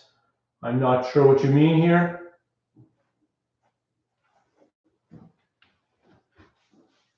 Perhaps you meant I made a mistake. We integrated with respect to y, right?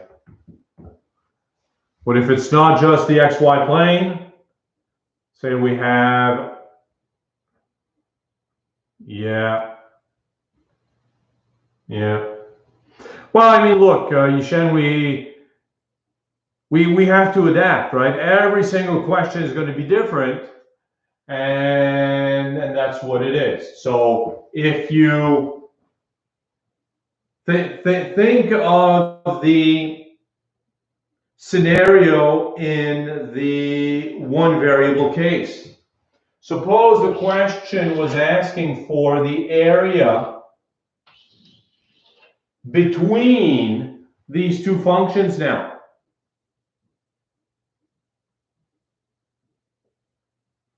What is the area between these two functions?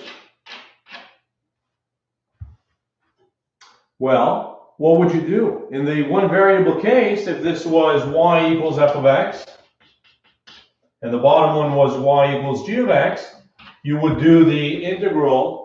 So the area would be the integral of the top one minus the bottom one.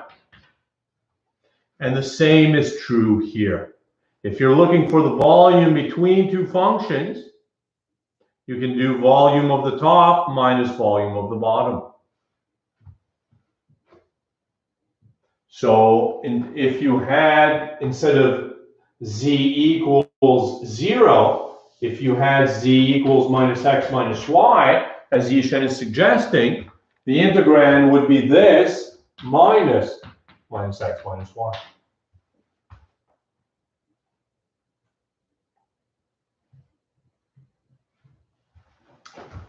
Oh, and Carl was asking why this x here. Why this x? Well, that's because of this z equals x. Exactly as Raquel suggests, right? We are looking, we convinced ourselves that we were looking for the volume underneath z equals x restricted to this region. So that's why the z equals x. And as Yishen points out, if you had, instead of z equals 0 here, if you had a z equals minus x minus y, this would have represented the volume between two functions, and we could have done top function minus bottom function, exactly as we did in the one variable case.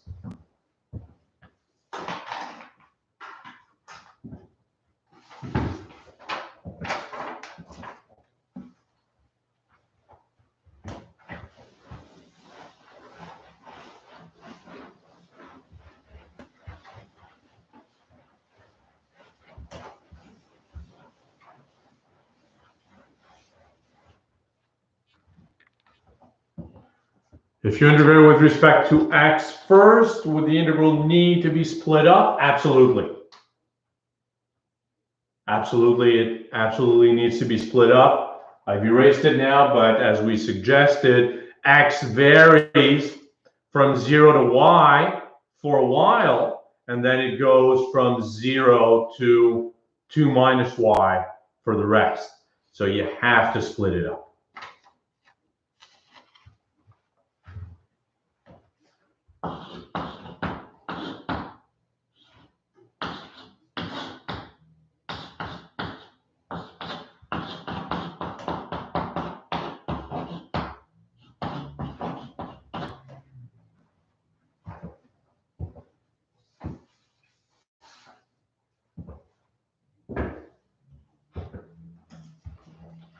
Consider this.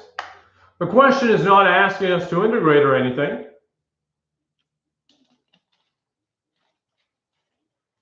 Just change the order of integration.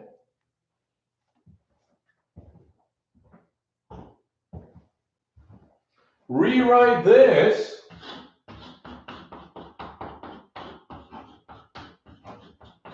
dx dy. It's a very nice exam question, right? I mean, Wolfram alpha is not going to do anything for you there. Not even asking you to integrate. I'm just asking you to switch the order of integration.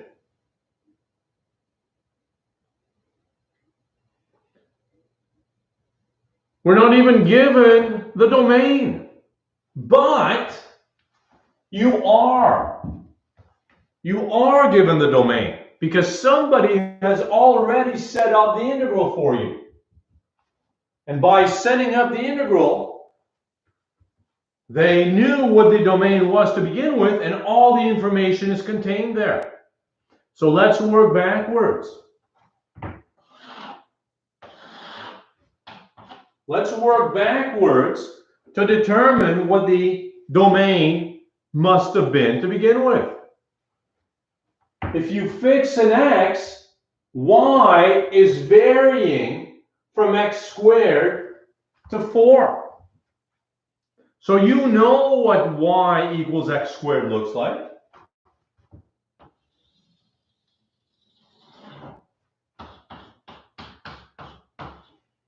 You know what y equals 4 looks like.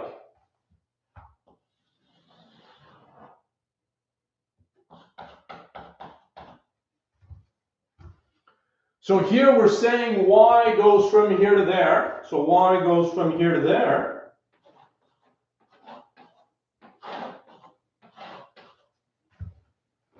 And once you've described how y varies, what would you do? You would project onto the x-axis. And by projecting onto the x-axis, apparently, you get the interval 0 to 2. Which completely determines the fact that this had to be the region you started out with.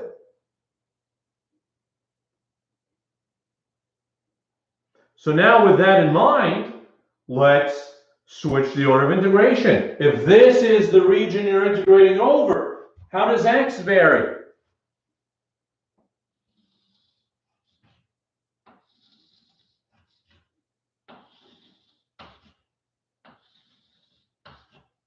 X goes from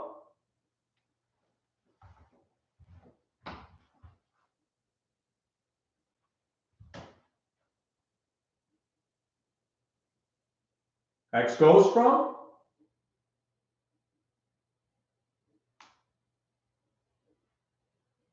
0 to square root of y. Thank you, Tony. 0 to square root of y. Once x has been described, we project onto the y-axis, and what do we get?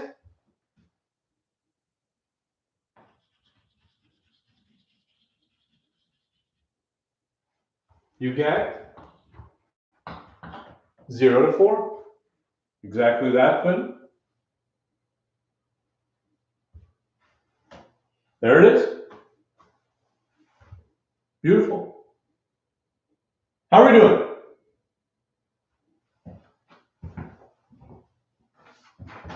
Let's try another one.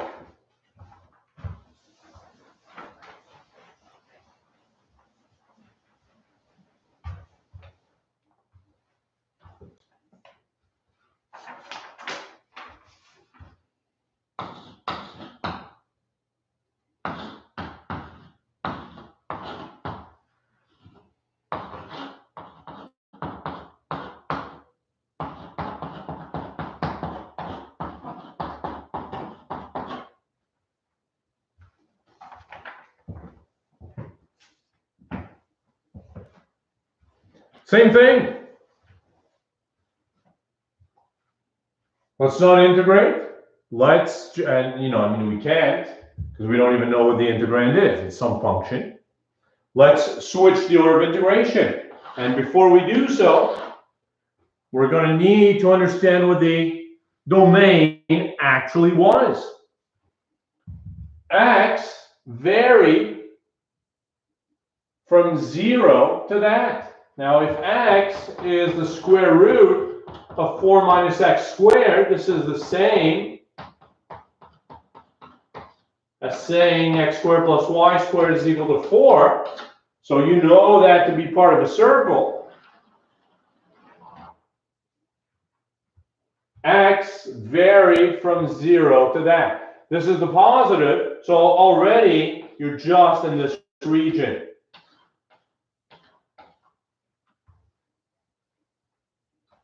And once x has been described, you would project onto the y-axis.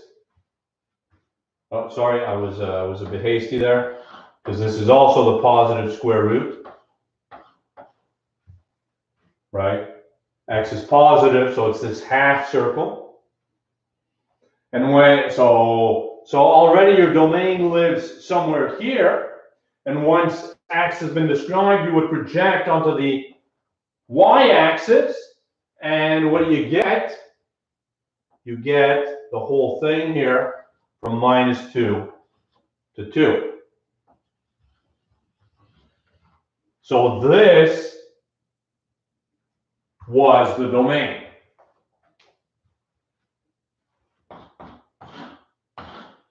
Let's rewrite it. dy dx instead.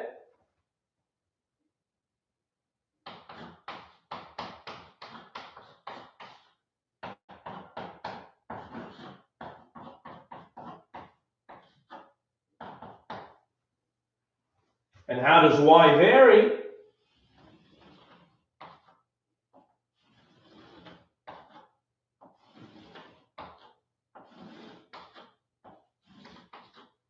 Y goes from this bottom half, the negative square root, to the top, negative square root of 4 minus x squared, to the positive.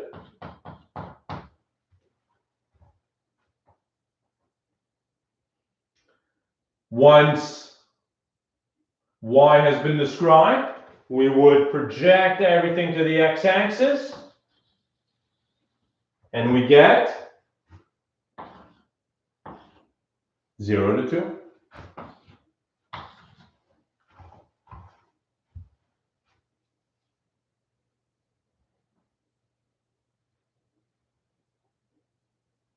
So you see, switching the order of integration isn't just a question of switching these two integrals.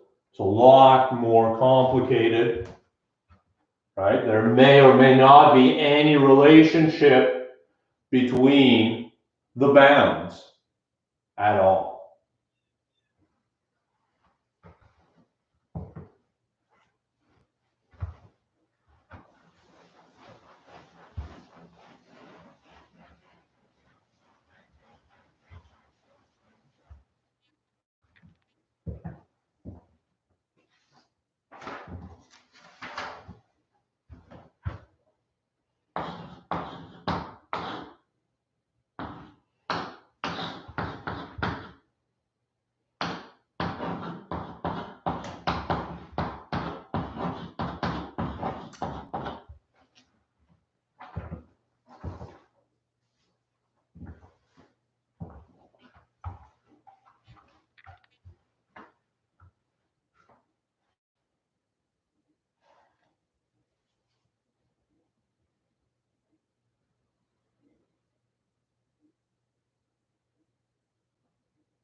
All right.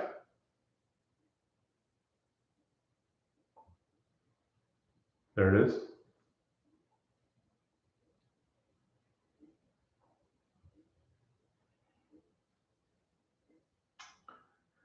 And I mean, maybe you see the issue. Integration with respect to y, it's not clear what's going to happen, right? I mean, how do you integrate that? You're going to somehow try integration by parts, but that doesn't disappear if you differentiate it. And if you integrate it, it just becomes even more, it becomes of a higher power. So that's no good. And it's not clear that that's going to lead anywhere.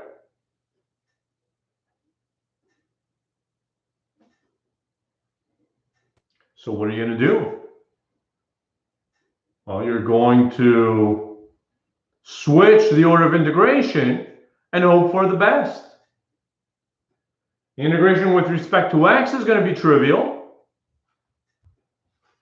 So, maybe a miracle happens. And of course, you understand that these questions are manufactured to give you something good. So let's switch the order of integration.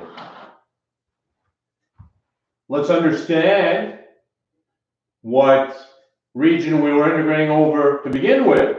Y goes from x squared, so y equals x squared,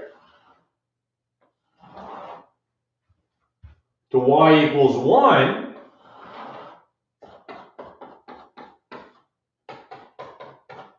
So already we're in this region. And then when you project onto the x-axis, you get 0 to 1. So you know that you were in this region to begin with. Right? Y goes from x squared to 1. And then when you project onto the x-axis, you get 0 to 1, exactly what you have here. So let's switch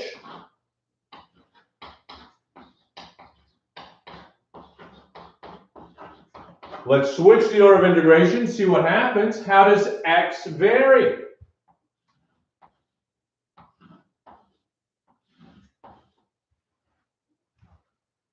X goes from 0 to x equals root y.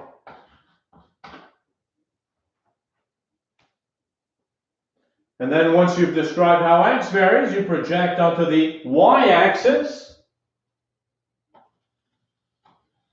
and you get the interval 0 to 1.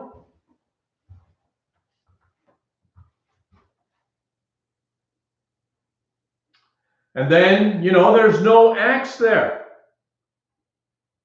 in your integrand. So the antiderivative is going to be x root y sine y. And then when you plug in the limits, you see what's going to happen? Do you?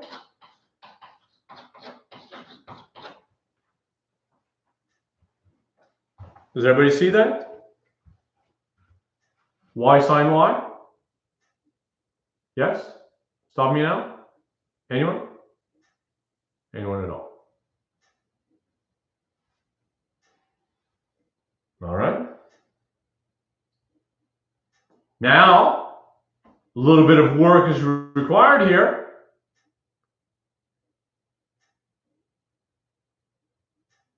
Luong, did I lose you somewhere?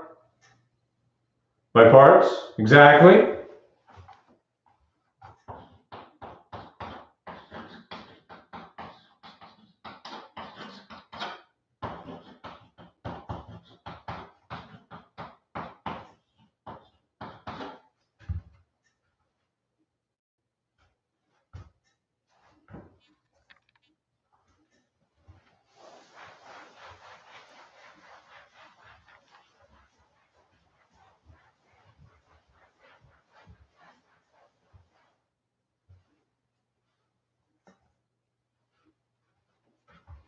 And what do we get? UV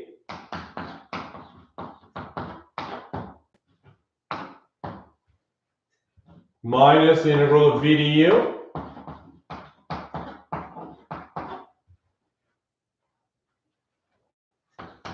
And that is minus cos 1.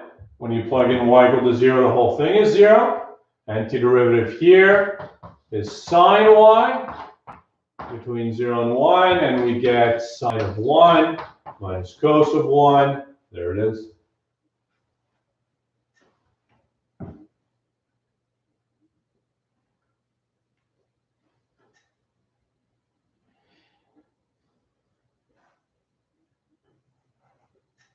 How are we doing here? Is everybody with us?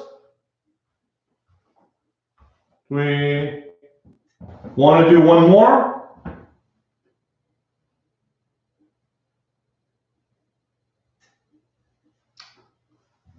Maybe introduce the idea of the average value.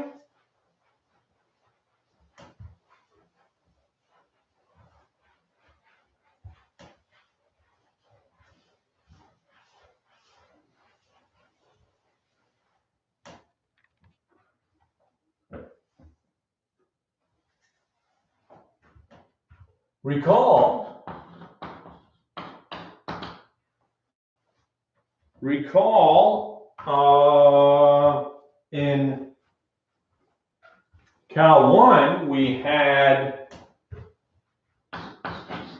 the mean value theorem. Well, I mean, we had a mean value theorem in Cal 1, but we had a mean value theorem in Cal 2,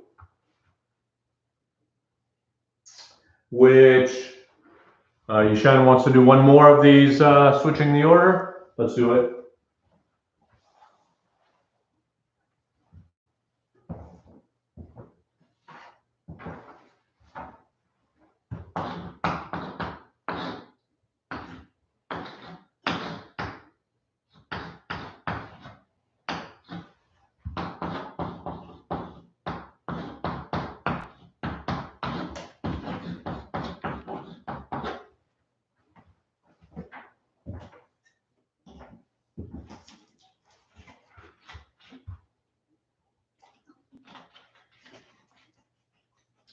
Convince yourself here that integration with respect to x, you want to stay away from that.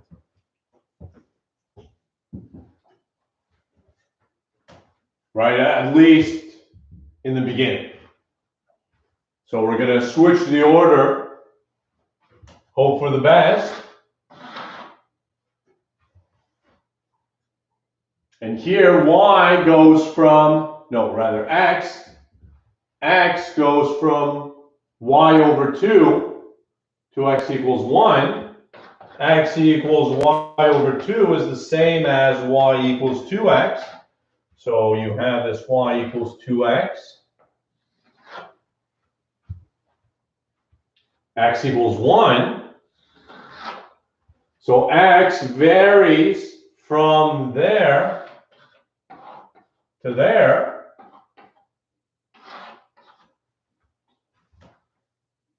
And once x has been described, you would project onto the y-axis. And when you do that, you get the interval 0 to 2. Which means that this was the region you started out with. Right? The only way you're going to get this shadow is if you were restricting to this region to begin with. Otherwise, you would have other stuff here.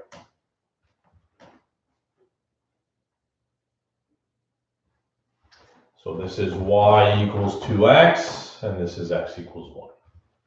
Let's switch the order of integration.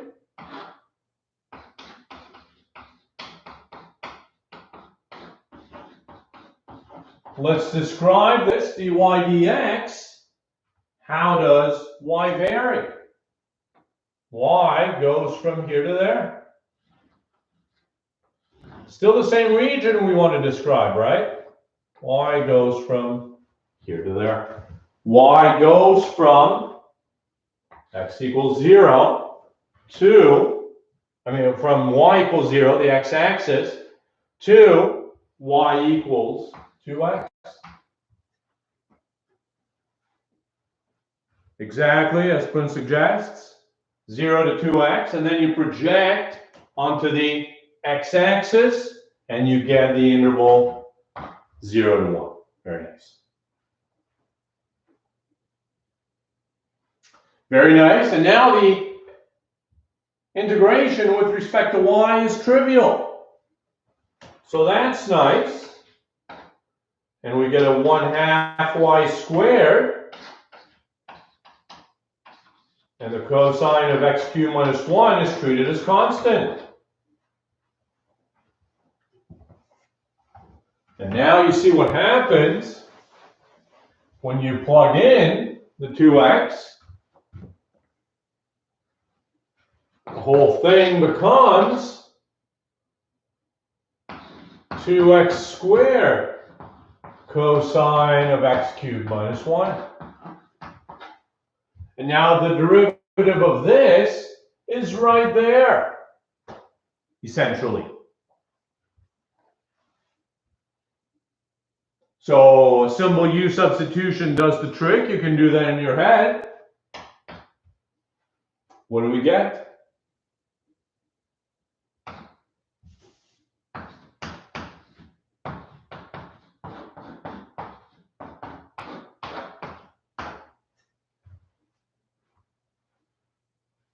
Is that right?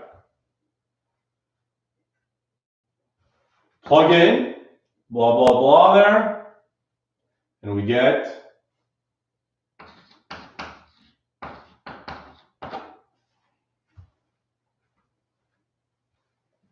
2/3 sine 1.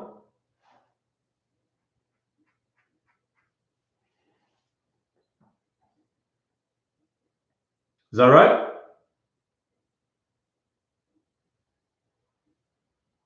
How are we doing? Questions?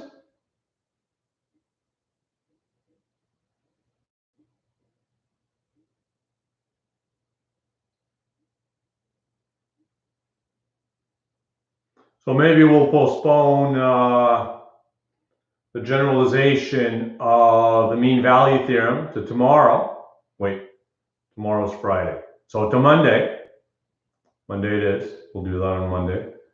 I have been informed that the last day of class is actually June 1st. June 2nd is apparently a study day. So there it is.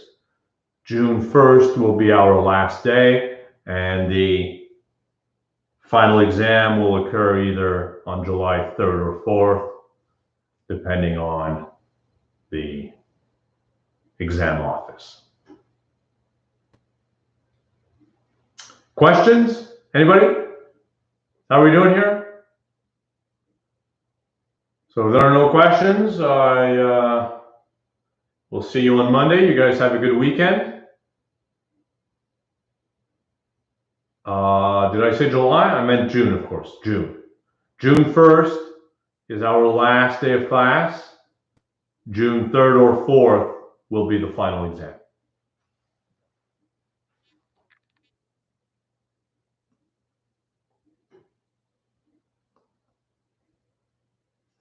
Thank you very much. I will see you on Monday. Email me in the meantime if you have any questions. You guys have a good one.